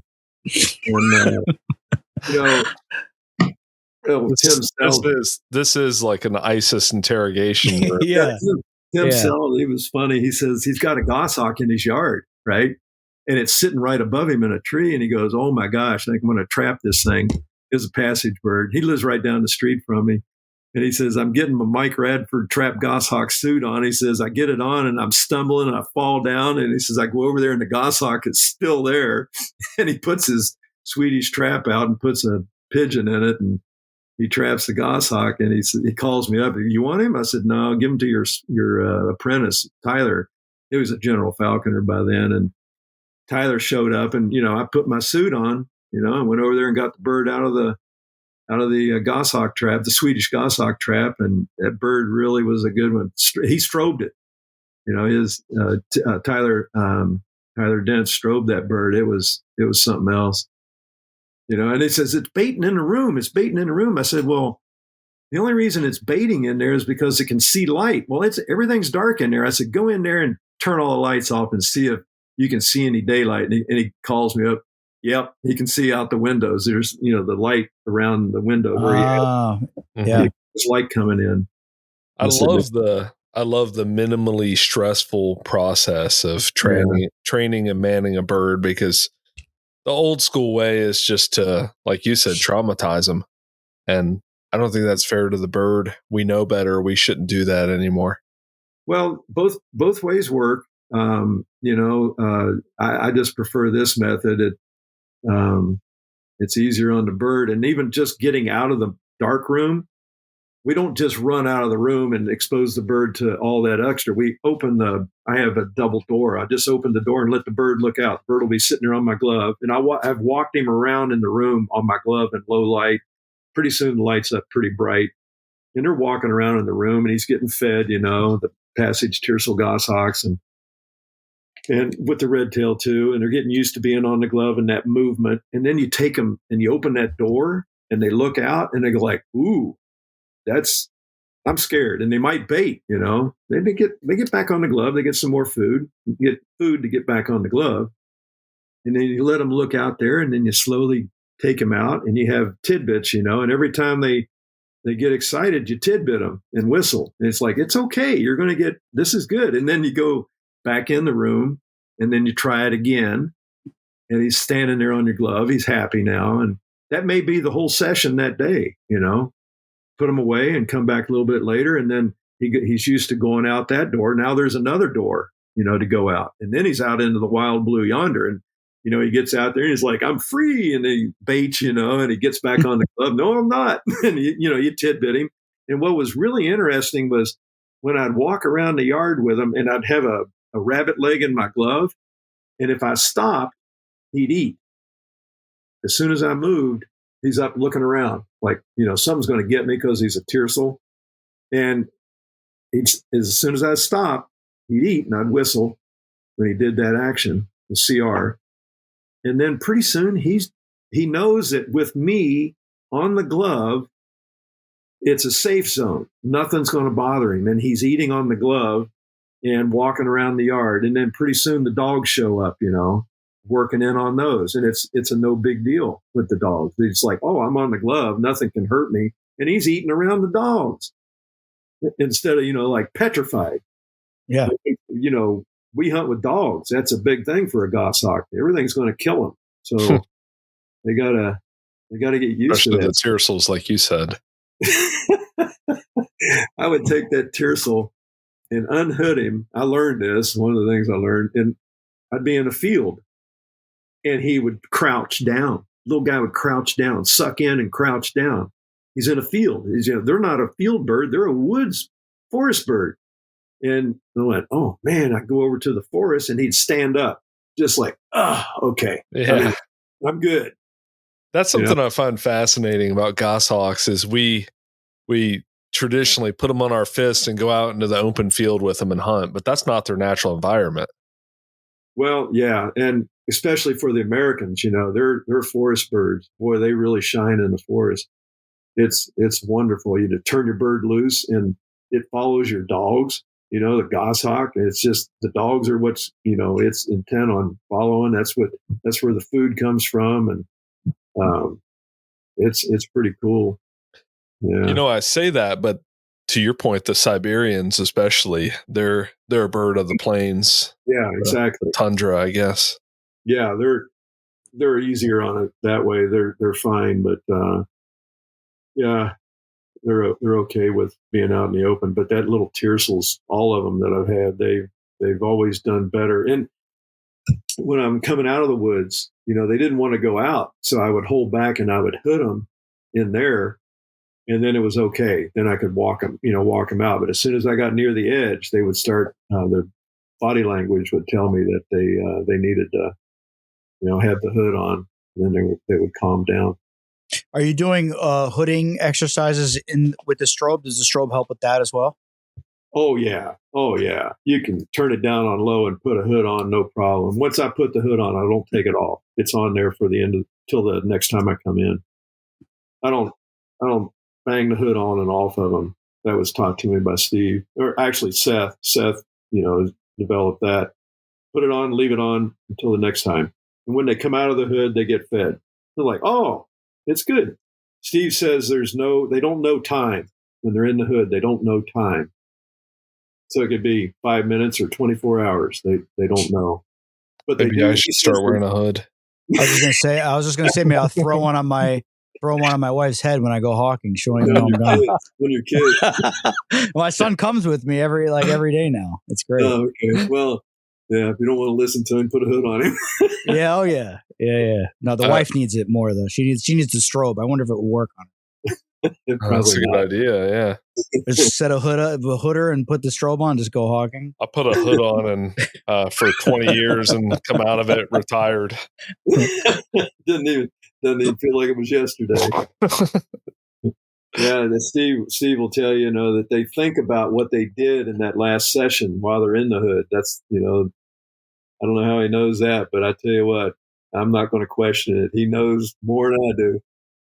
I know Steve is. It's just, it's absurd to me when I talk to Steve, like the amount of insight that he has into natural history of birds and the behavior. And I mean, listening to Steve, and we're working it out, right, Mike? Mike's helping us. We're working this out to get Steve on, in the right context with the right questions, and just to have him all set up so that it's perfect for you guys. But when I listen to Steve talk about tiercel goshawks and how they are providing for 3 chicks and a big female in the nest, and just the natural history of a tiercel goshawk, it just gets me so pumped. Like, it just gets me so pumped that they're just killing machines. They cache. There's evidence that they'll cache and they'll go back to it later, and they're feeding the whole entire nest, and they're just killing machines. And if you can tap into that mindset of the tiercel goshawk, they're just killing machines. They'll kill all day long. It's incredible. Yeah, I love it. Yeah, and Yeah, he's got it figured out. I think in this format here that we could get him on. It'd be also good to get Seth in there too. I know. We got to get Seth on. Yeah. Oh, yeah. Seth is Steve's son for the listeners. I was about to say Seth Roy. Seth He'll tell you no thanks. Yeah. No, thank you. Hey, what time is it there? It's 10:30. It's 10:30. And you guys didn't want to go very long. I haven't eaten anything. It's only 6:30 here. No, we're good. We're good, Mike. I'll talk about whatever you guys want to talk about. It's you were saying my style of falconry is unique. I was like, well, it's just what I do. I don't have any choice. I don't know there was any options. But that's true. If your heart's in it, you'll find a way to make it work. Just like your buddy that flies for 5 weeks. Yeah, I bet he goes hard for those 5 weeks, huh? Oh, every day. He's got 3 birds. He's figured out he can throw one jeer up, and it might miss. And they're kind of done after that, and then throw the other jeer up, and he's got a peregrine that kills stuff. He really tries hard. I've got a question for you that's a little unrelated to what we're talking about. It came up earlier, but I didn't get the opportunity to ask. Being so cold there, do you ever bring your birds inside?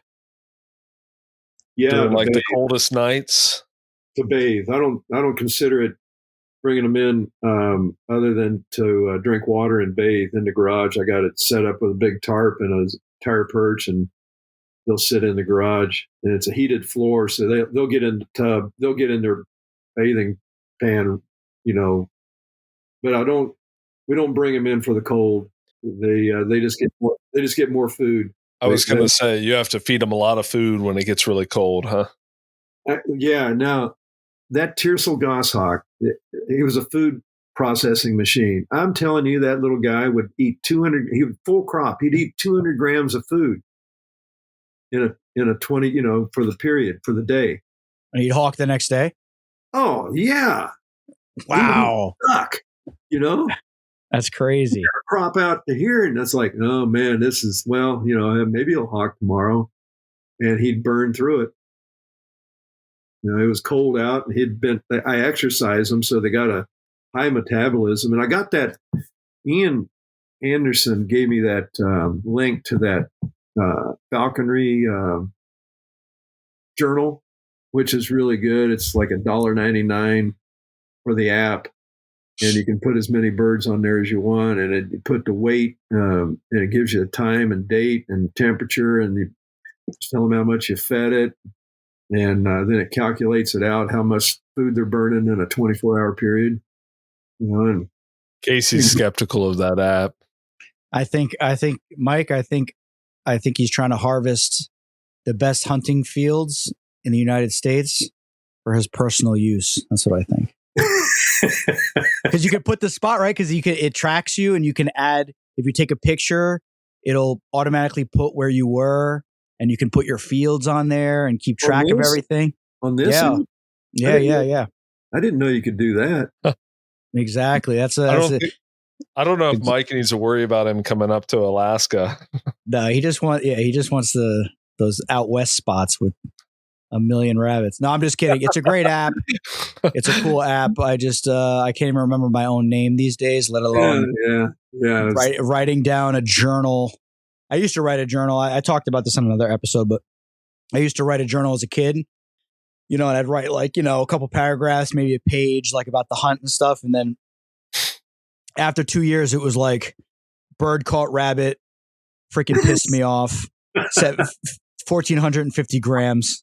And that was like it. That was it. I would pay money to find those. I don't know where they are. Your mom actually sent them to me. Mama Sue did. Oh yeah. And I'm going to read them live on the podcast. Dude, it would be so funny. We're all going to laugh at you. Yeah, the spelling was off. It was all like a crayon. I'm like 18 to I'm ready to choke this bird, Yeah. No, I was flying red tails back then. There was none of those. I wasn't tempted to kill my bird like I was today. I wanted to smack my bird across the face today, as hard as I could. I was so pissed off because she finished her food. She chased rabbits she chased baggies all day long today. Almost got feet on one. Best progress she's made. Then a lady walked by. Everything was great. She just watched the lady walk by, and then I did a rabbit drag. Right after she got a slip, she went back up, and then I did a rabbit carcass drag with the dead, like a carcass of a rabbit. It was actually like half a rabbit, and I dragged it out of the brush and screaming and yelling. She comes down and smokes it. Trade her off to the lure, give her a huge crop, and then after she's done eating, she like gets all weird on the glove, and then starts giving me Mike. She starts giving me this look like this, all like fearful. You ever seen that, Mike? They're like, she's going like this, all fearful on the glove and like shying away from me. Like she just started doing it like 3 days ago. And I don't know why. I just like, it infuriated me. It ruined my whole night. She's trying to get away from you? Not baiting to get away from me, but just like, I don't know if it's dispersal. I don't know what it is. I mean, is she a brand new bird? Brand new. Yeah. This year. Yeah. And she just started getting all weird with me. And I don't know why. It just infuriated me. It made me so angry. Is that what it like is? a little suspicious. But then I talked to Phil, and Phil's on the phone with Steve, like probably as much as Mike is. And Phil goes, didn't you tell me that about your last bird last year? Weren't you like ready to kill your last bird? And then look how she turned out. Like, I think they just go through phases and I forget because I don't keep a journal. Oh. And then they work through it. We get out of it. And then the bird's freaking fine. I just forget that stage happens with most birds. And I just forget that it happens. And I just remember the good stuff. Yeah, it's a bad experience. So you forget about it. It ruined my whole night. I don't know. It just bothers me. Sybil, when there's, when she's missed the duck and she knows that I picked her up and I'm taking her in the car and I'm going to go somewhere else, she looks over my shoulder to see if anybody else has come in and landing. Back at the stream? Yeah, she'll try and turn and look it back that way. Yeah. It's like, all right, you're ready to go kill something. We just need to find you something. Mike, do you get a lot of ducks that put back in? Because I'm sure the ducks up there are pretty wild, I would imagine, right? Besides the ones in the lagoon. Oh, you mean like hit the water right away? No, like when I'm hunting ducks, like I can almost tell where a duck came from or what its experience has been based off of just the way it flushes and how it responds to my presence. Like if a duck is like around people a lot, it's sometimes like next to impossible to get them to flush cleanly because they're not afraid of me. They're more afraid of the bird. They're not getting off the water with me. I have to damn near do a cannonball into the stream to get them to flush. Like, are you getting that? Like up there? I come up to these streams. They're blowing out. Oh, yeah. That's great. I love that. They go straight up. And, that last year, Sybil hit a branch. She was right on it. She was going to get it. Tim Sell was behind me filming it. And she hit this little branch coming up and it stopped her. And she was she was mad. You sent me that video. Yeah. And you said, oh, man, you didn't hurt her, did I? I said, no, she's okay. But that duck come around and took off out of there. And Tim was just like, oh my gosh. And she was like mad. Yeah. Oh yeah. She's screaming, and jumped on my glove and let's go get another one. But boy, she murdered one the next time. Man, she was putting it all out for it.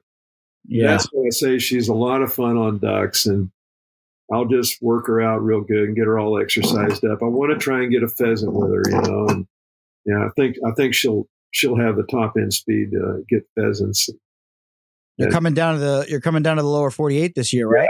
Yeah, for quite a while. You coming to the east? Oh, it depends. Every day of travel is a day of not hunting. It's a good point. That's why I don't deer hunt. I can't argue with that. I couldn't stand to sit in a blind up in a tree looking like an acorn, with squirrels dancing on my shoulders, waiting on a deer to come by when I could be out running my dogs and hawking. Yeah. I completely get that. Moving. Yeah. I got buddies that live the deer hunt, and I think, that's good for you. That's fine.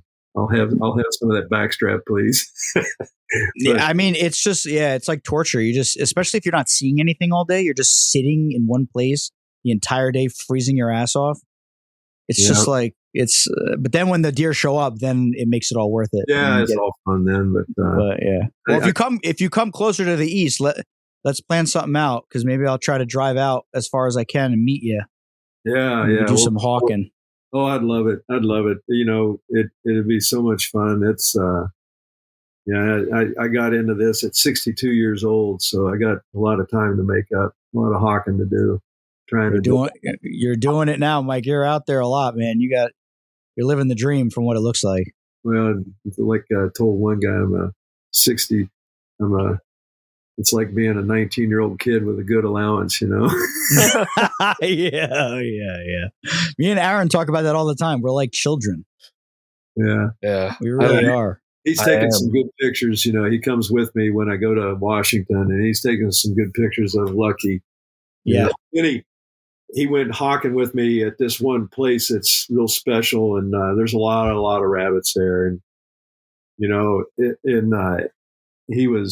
he had never been there with me before, and Sybil I was getting her on bunnies, and I had her clocked at coming out of a tree at 65 miles an hour after a rabbit. Oh my God. That was smoking, and she missed it. And then she tried 3 times, swooping, almost grabbing a rabbit, and Aaron's watching this. And then she flew up to the top of a 150-foot tree, and he's just like, holy mackerel. She was in shape, is what I'm saying. She was. Oh yeah. She just climbed right up, and he's like, geez. And then she came down, and he's got that picture of her grabbing me, my glove like this. Yeah. And when she hits, it moves your glove back, and he goes, I've never seen anything like that. I've never been hit that hard, like with a goshawk. I said, she does that all the time. You just don't want to put that glove, straight out from your face. Yeah, no. No, you let her out here like this, hit it way out there. She's got 2-inch meat hooks on her. Oh yeah. Yeah.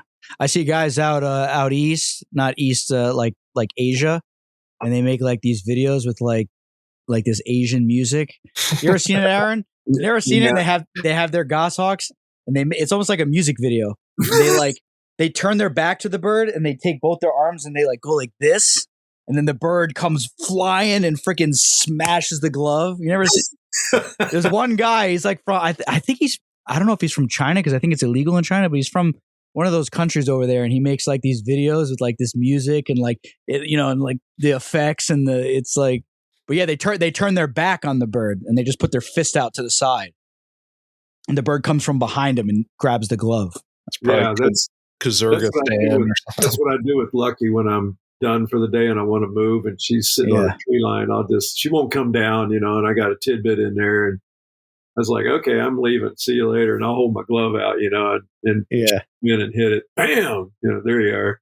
You're not worried about her, like one day, just like, man, I think I'm going to grab Mike in the face today. No, that's behind me. She's hit me on her own from behind. She wanted to go home. She's hit me in the back. And she's taken my hat off, my stocking cap twice. Oh, man. I was like, she'll go to sit in the tree and look at me. Okay, picking my hat up, and I've got witnesses, where Tyler Dent, he saw her hit me in the head, one time, whacked me behind, just picked my hat off. Yeah. I had a secondhand albitus that was real aggressive, and she started this little thing where she'd like go at my face, like she'd bait at my face and stuff. And I worked it out I was on the phone with Steve like the whole time. You can ask him. And it was like, he was talking me through it. And I finally, just with tidbits, I worked out the behavior. So I waited for the behavior to change, tidbit. Behavior to change, tidbit. When she acted like that, nothing. And I used to have to wear like a hat. I look like Limp Bizkit. I had the hat like this, So then I figured if she wants to come out, all I got to do is tuck. And I have a brim like to shield my whole face. Oh, good. And I used to walk through the field like that, because when you pick her up off the ground after she misses, like you're done. Like you have no control. You gotta. And I would reach over blindly and grab the jesses, like feel around for the jesses. and then I lock them in, and after I lock them in, I could put my hat on normal again. But it was like, oh my gosh, yeah, well, that's all good info, because yeah, it's not fun. That bird's with Aaron Allred right now. Oh, okay. Yeah, that's Phoenix. She had a little bit of a temper problem, and by a little bit, I mean a lot of bit. Yeah, but by the end, we worked it out. She was a sweetheart at the end. isn't that something? Yeah. Steve's really good at shaping behavior. Oh my gosh. Oh yeah, man, it's freaking. You talk to him, your IQ goes up, I think. Yeah, it's like I couldn't understand him for the longest time. I had to, get laymanized, and yeah. It took a while because I'm a little bit slow. But same, just goes right over my head. Aaron would probably get it. Aaron's very he's a well-read gentleman. Yeah, I'm very intelligent. I'm sure it'd be yeah. That's great. Mike, you're in North Carolina. What do you do down there, Aaron? I'm a counselor. Oh, no, you fit right in. yeah. He's my counselor, counseling me. Yeah. I'm giving free marriage counseling to Casey. It's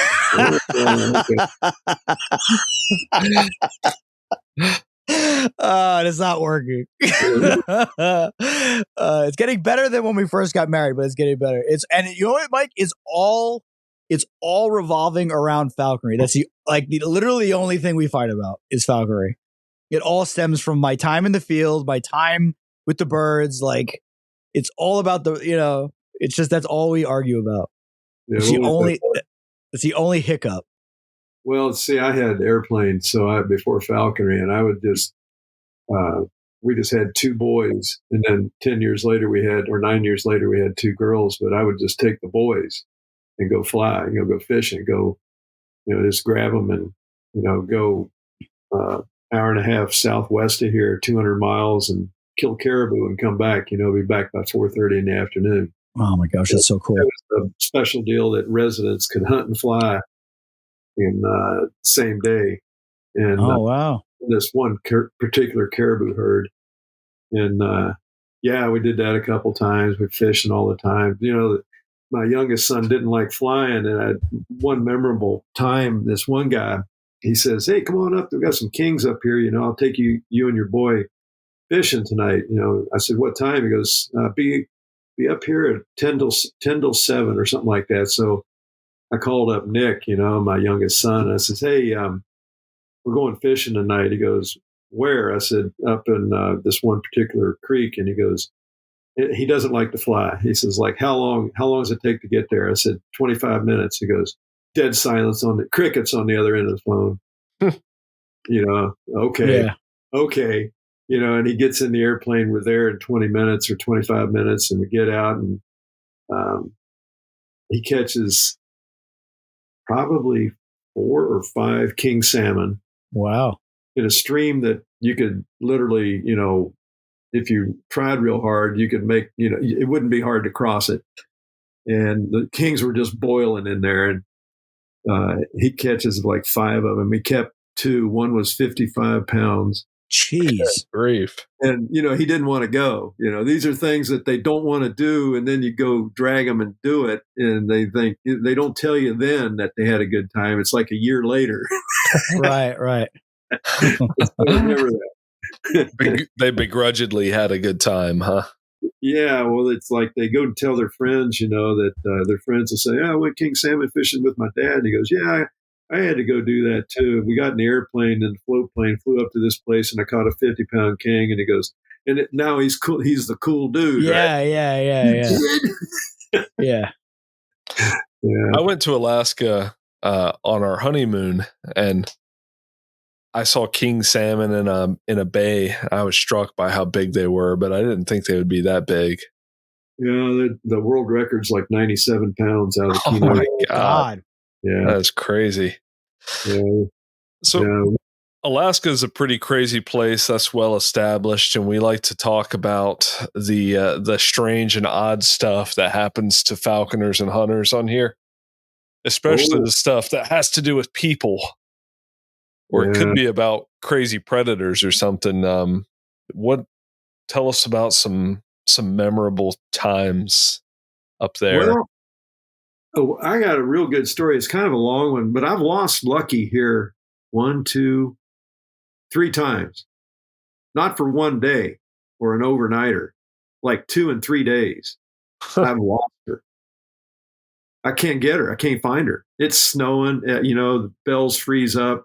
She's on a rabbit, and I can't find her. I had 216 telemetry. I have a GPS now. I can walk right to her. But I got the 434 next, and then that was really good. I could find her faster then. And then the transmitters would go out because of the cold.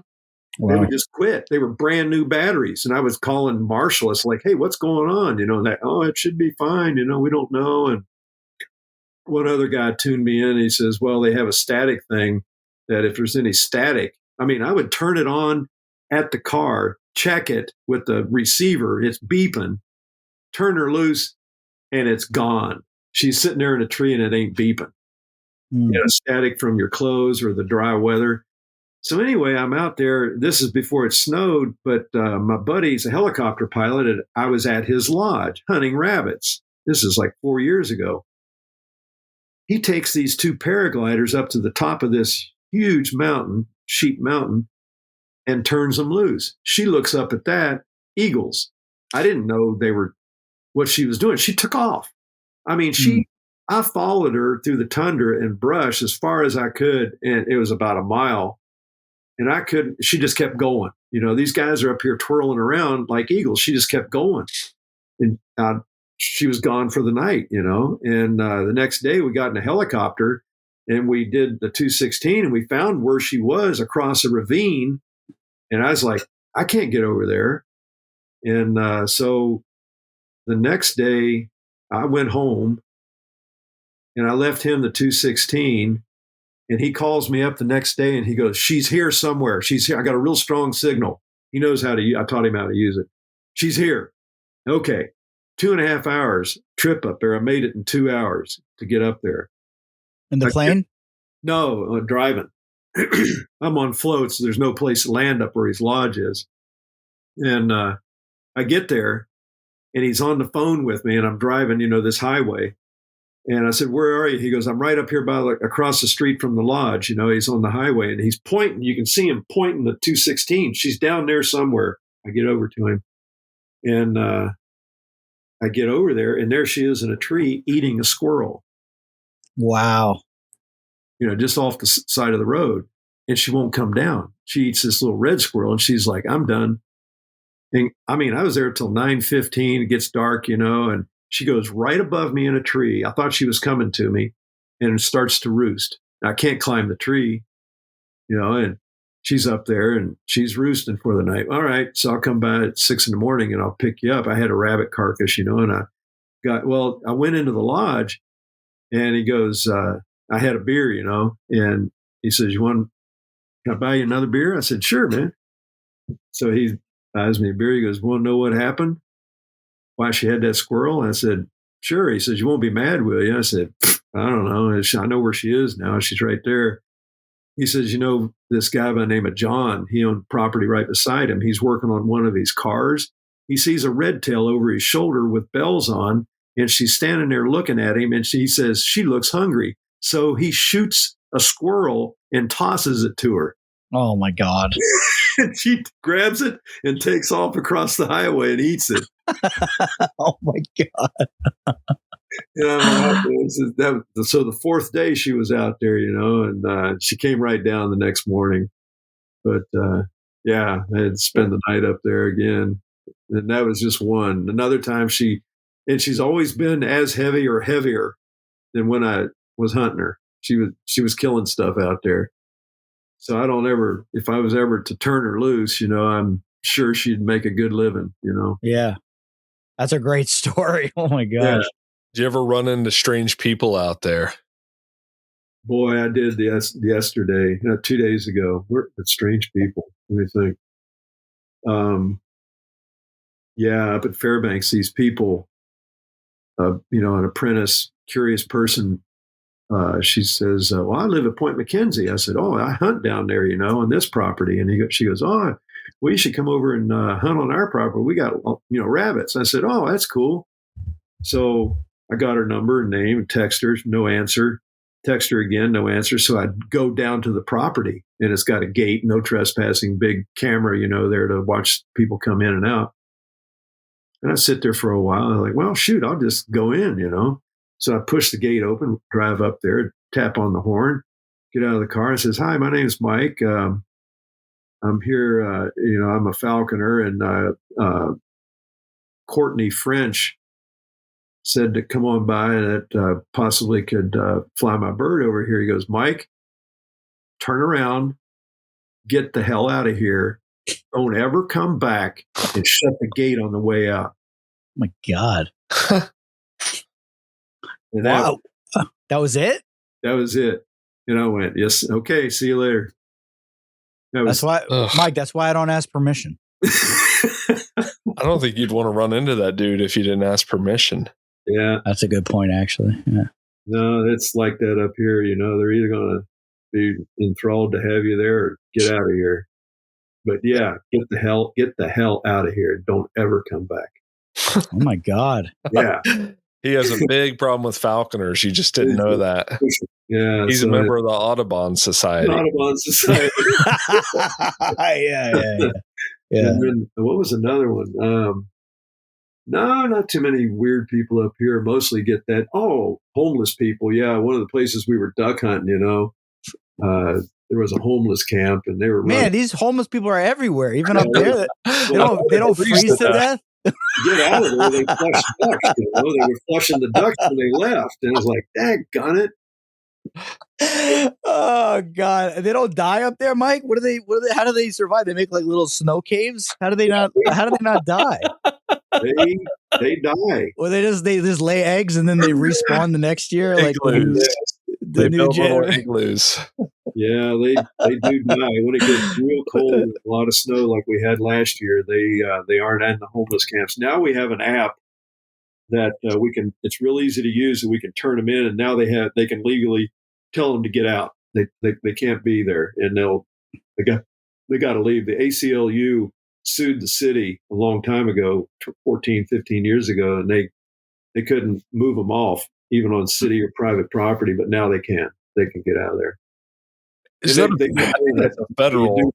I think that's a federal rule now. Isn't that why California has started?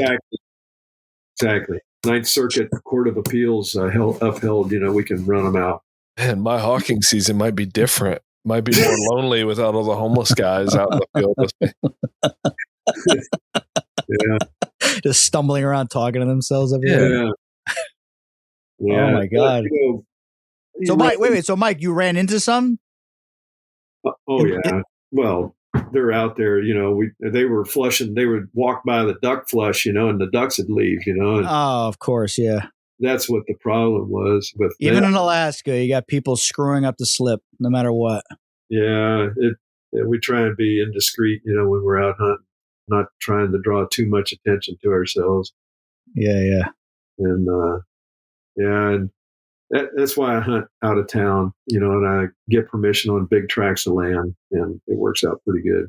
Do you find people up there, for the most part, are a little more relaxed about access to property because there's so much land? A lot of it, I hunt on state land. If I'm hunting on private property, I just go up and ask them. Usually I have the bird on my fist, and hey, do you mind if I fly my bird on, I'm a falconer, and they go, oh, they got more questions, and it's like, I'm not using guns, and, we're just hunting rabbits. And I had one say, well, I like my rabbits. I said, well, yeah, okay. But yeah, you can hunt them. I said that we don't usually get one. We usually if we do, we get one and leave. But training the bird and trying to get her squared away so one day I can release her. Oh, okay. People are usually pretty friendly, but most of it's state land that I hunt on, so I don't have much problems. There's people that drive by me that, see me. They know me now in these different areas. They know the truck. They know me. They stop. We talk. And they tell me if they saw rabbits, how many they saw this summer, and it's always helpful and usually pretty nice. Yeah, I found that different states, the culture is kind of different about whether or not they're going to be relaxed about you hunting there. Well, if you're not, if you're not hunting with a gun, and it kind of changes things a little bit, but if you're hunting with dogs, like in the Midwest, they have a tendency to, like Ian was telling me, they think their dogs are going to run the deer off, Yeah. so they don't like hunting with dogs. But if you can convince them, they, like John Arndt says, mine don't run junk. They don't run raccoons. They don't run, deer. They don't do anything else but rabbits. They don't care about anything else.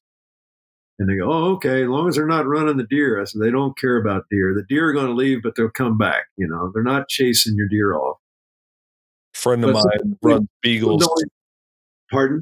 A friend of mine down here runs beagles on rabbits, and he owns a piece of property, and he was out there hunting with his dogs, and then like 2 hours later, a guy that he lets hunt deer there came there and shot like a record-setting buck for the area.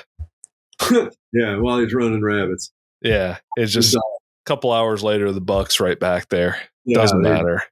No, they know they're not after them. One kid had a problem with his dog running deer. He finally broke it. One of my dogs that I gave him. And how'd he break it? Oh, he beat the shit out of it. I've heard a couple things. I've heard somebody said to get a fresh deer hide and just whip the dog with it. Yeah, if you can catch the dog, that's the other thing. He put deer scent on it. I've heard, back in West Virginia, I heard of guys putting the dog in a barrel with deer piss in it, and just make it sicker than hell. I've heard of people laying down a deer hide and then putting a trail of deer scent to it, and then just covering the deer hide with mouse traps. Oh, geez. That's a good one. I hadn't heard of that one. Or just shock the shit out of him with the e-collar. I mean, that works too. Jasmine did run deer, but I just happened to have, when I was running her, I had her hooked up. The deer came out right behind me, and she lit up on that deer. And she was airborne on, running. And I lit her up on number 18 on the TT-15, and she streaked out and hair flew, and she spun around in the air, and she never run a deer after that. It just good. And she's really, really good about it now. You got a mule deer up there, or the whitetail deer? We don't have whitetail. We got blacktail. And blacktail are on Kodiak and Fognak on the islands, Montague Island and Prince William Sound, and we just have moose other than that, and caribou.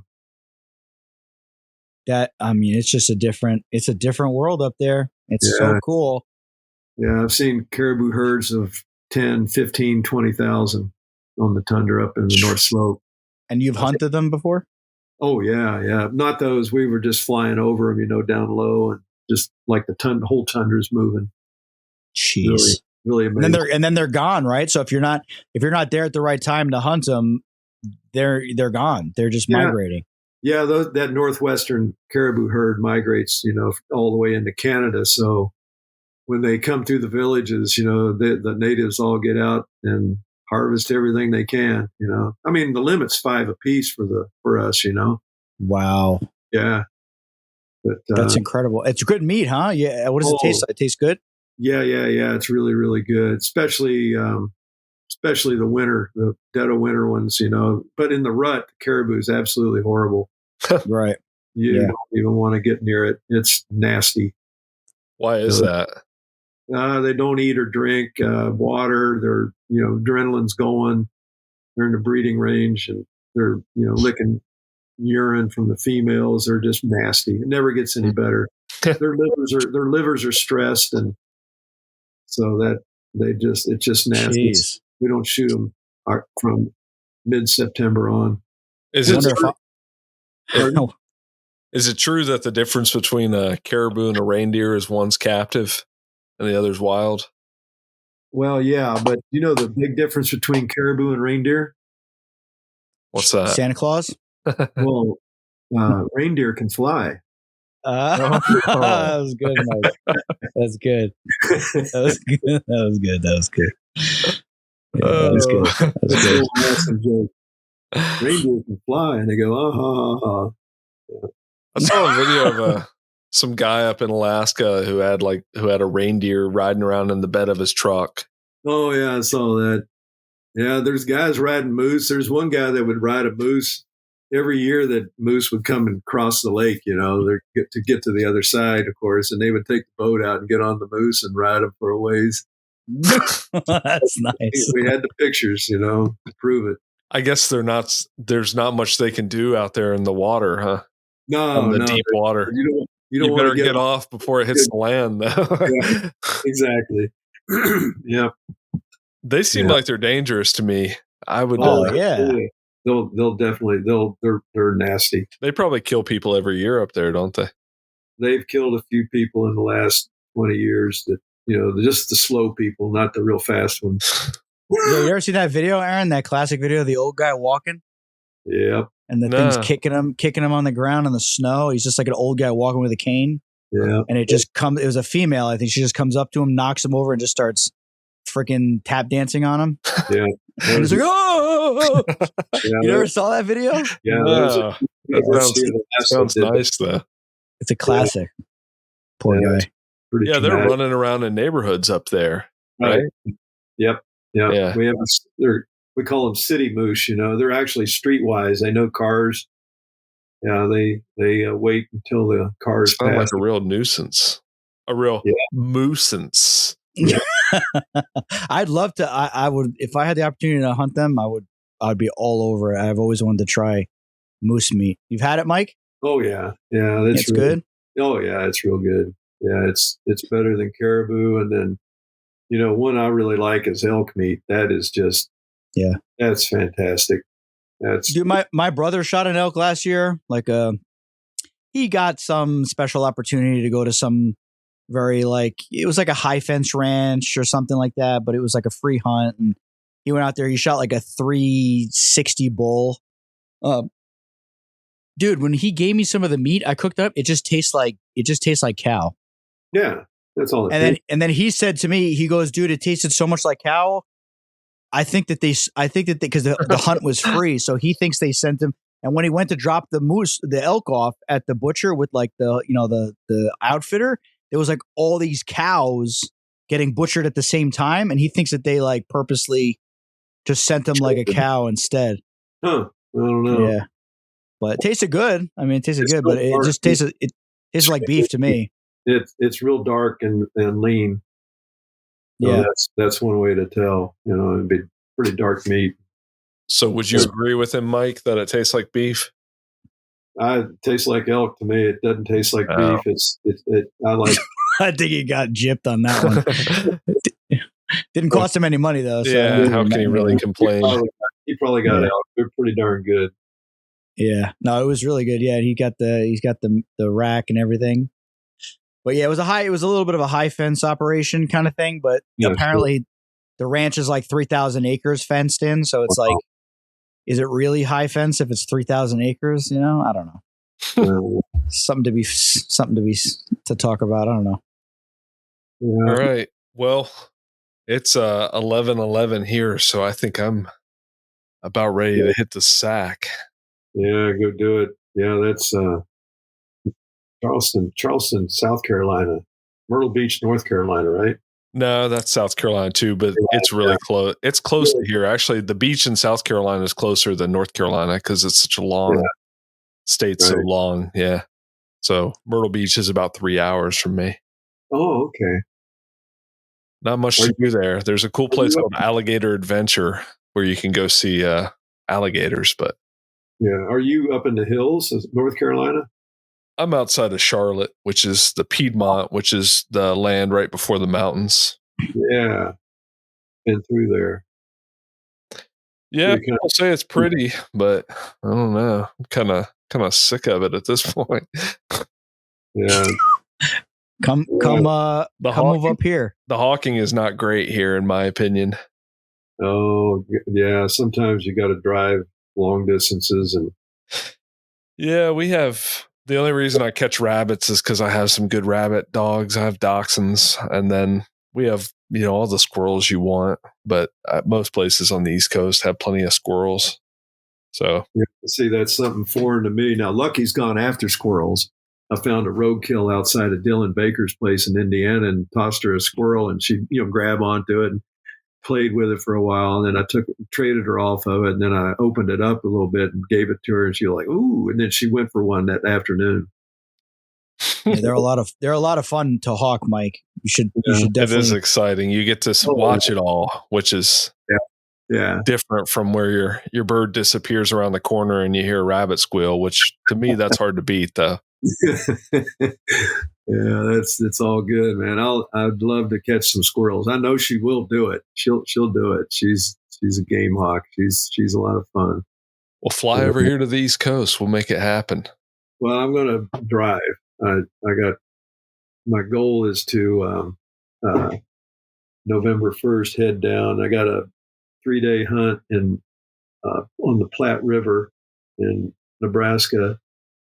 And I'll hawk with a few guys there. Ian's going to come over. Maybe Tyler Fork will come in, or I'll go over to his place, and we're just going to hawk for a couple months. I'm buying a trailer, going to pull that behind the truck and live out of that, save me some money, The hotels are expensive, man. Yeah, they are. That sounds like a blast. Yeah, it's just maybe I won't ever get to do it again. Then I'll drag it up to Alaska later on in the spring, and then my kids can play with it while they're, all through Alaska, and have fun with it here. They all got pickup trucks, they can tow it. What states are you hitting on your trip? Washington, Montana, probably into Nebraska, Kansas. I'm going to a NAFA meet. Okay. Kansas and Iowa and Indiana.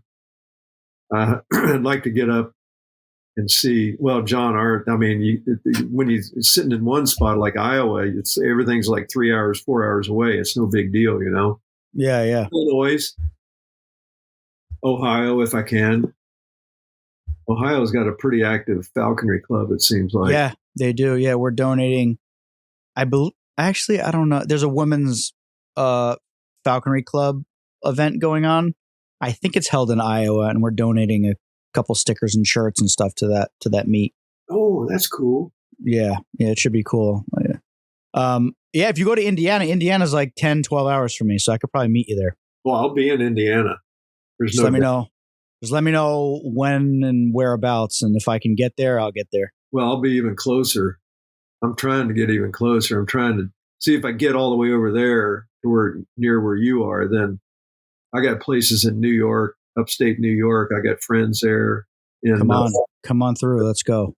And God, it'd be so nice. Then I got to drive back. It's like I know it's brutal. If you can, you should time it and come to the PA meet. The PA meet is a lot of.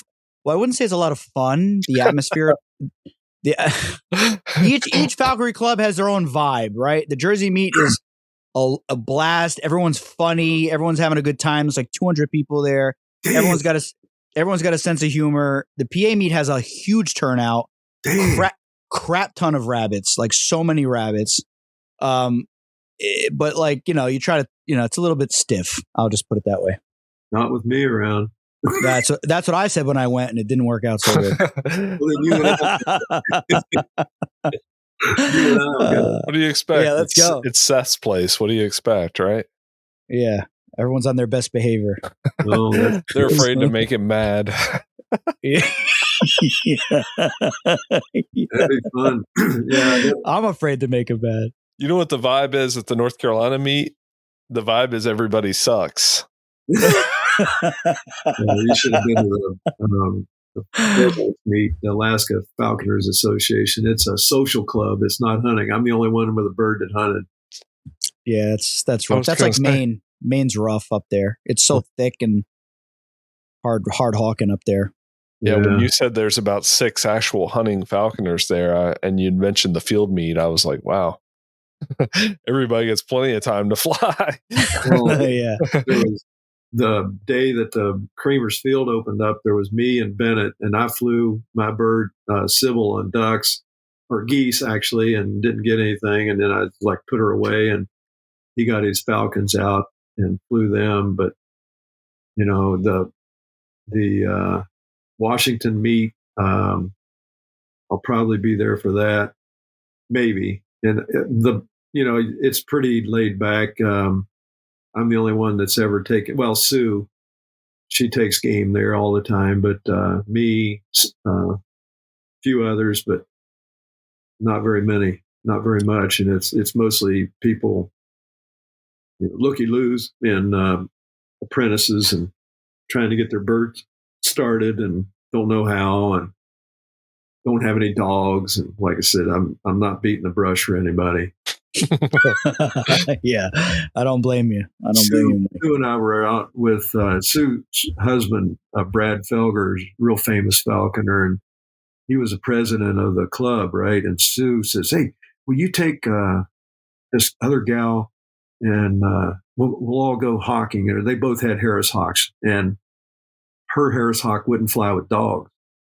Sue's had 2 Yog Terrier beagles, right? That's my cousin dogs. And Sue and I are out there, walking around this sage patch, about 5 acres. And Sue said, "I'm so fucking tired of this." She said she's over there just walking around in in circles with her bird, and we're over here, trying to get a rabbit up. And I said, "Yeah, how many have we passed up?" Yeah, there was rabbits there, but we just walk right by them. You can't get them to move.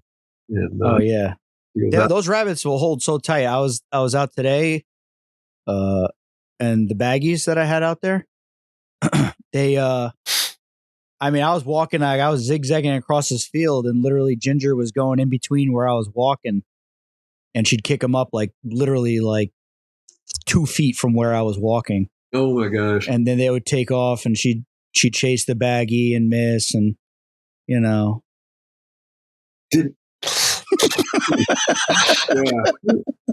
Crazy. Those baggies can run good. Those man. Crazy baggies out there. We got somebody. Was that Tyler Fork's dog, Ginger? No, that's my dog. There was another dog that Tyler gave to somebody. There's only one Ginger. Yeah. Okay. I don't know. I'm just kidding. Groundhog dog. The groundhog. That was pretty standard. Dickie? Oh, Mike, I'll send you a video. Ginger the other day, she got into it. She went under this metal container, and there's a rabbit under there, and all this commotion. And I bend down and look under there, and she's got this. This thing was 30 pounds. She's got it by the face under there, And Franny, everybody, anyone who follows along with my social media knows Franny's got a friggin' attitude problem, likes to bite, and she didn't have the balls to get in there with Ginger, but Ginger had it right by the face. And I'm like, this thing's gonna bite the piss out of Ginger. This thing is huge, and I'm getting in there. I'm trying to hit it with something. I got my game shears. I'm trying to stab it. I can't. And then there was 1/2-inch threaded rod laying on the ground there, and I got the right angle and I swung that sucker under there, and boom, dragged it out. The thing was huge. It's in my freezer. Oh man, that's good. That's good hawk food, I bet. It's great hawk food. Yeah, I love it. Is there anything else you want to cover? Where can people find you on social media if you want people to find you or not? I don't need anybody to find me. Okay. They can find you at New Jersey Falconry. Yeah, they can't find Mike. Mike will just fly away if they come near him. He'll just jump in his plane. What is my at Mike Radford on Instagram? I think. Mike Radford. He's got a great page, everybody. Give him a follow. He's got a lot of cool stuff on there. You gave me, when you put something, give me a follow on your webpage for me hunting with Lucky, I gained about 500 followers off of that, or 400 or something like that. Right? As you should. So it was pretty fun. I try and post some good stuff, kills and stuff. I describe what's going on, what happened. Not just birds sitting there on the ground and you're taking a picture up from 6 feet above it. I get that picture of the bird, Yeah, Mike, you got to take even more pictures because you got some awesome stuff. That one video you sent me of getting your dogs in shape with that, their dogs are working and that hare didn't even know you were there. It ran right past your feet. Right. Oh my gosh, man. That was so awesome. That got me excited, man. The thing ran right up to Mike, like right through. It didn't even know he was there, right through his legs, I basically. just stand there. I love watching them. And then my favorite part, sorry, Mike, but my favorite part was when if you wait another like 10 seconds and then you see his dogs right past Mike's legs, right where the rabbit ran, like right on its trail, right after. That was the impressive part. It was beautiful. Yeah, I love seeing that. That makes me smile. Oh yeah, hound work, like bird dogs. People love bird dogs, and like they're super cool. But something about hound work gets me fired up. Just seeing hounds track something and push it. I love it. Yeah, what did they do? What was it? Last year, I was at this one private piece of property, and I was on the other side of the fence, but it's real dense, low brush about knee high. And Billy was out in the field, right? It's right on the edge. And he stopped and looked over there, and I went, oh, and the hawk's right above us, She knows the area real well. She's hunted in there 100 times, and she's right above us. And Billy it was 10 feet away. He could smell the rabbit. And he went over there right where the rabbit was. I couldn't see it, and outshot that rabbit, and down come the hawk. She missed, but they got it later. Yeah. But he just lost his friggin' mind. It came out right in front of him, full on, 3-4 feet in front of him. When a dog doesn't open, it's just so odd to me. Yeah. Like seeing like these bird dogs and the cockers, like the cockers are cool, but like when they flush a rabbit right at their nose, they don't open, they don't make a noise, they just run after it. It's like, I'm like the opening is the best part. Like when they get excited and they start opening and they can't help themselves. They're my bird, this new bird's already queuing in on it. If she's back in the woods screwing off, just like being an imprint, young bird just flying around, and Ginger starts yipping and yapping at the all the baggies she's flushing, like that bird comes from however far away already. She's already got it down. She knows when Ginger's making noise, a rabbit's going to be somewhere nearby, and then she flies over and comes looking for it. It's great. Yeah. I love it. It's the best. Mine will key on the different dogs. Yeah, that's really, I mean, you and I can't hear, a dog whimpering 100 yards away, but that hawk can. Yeah, yeah.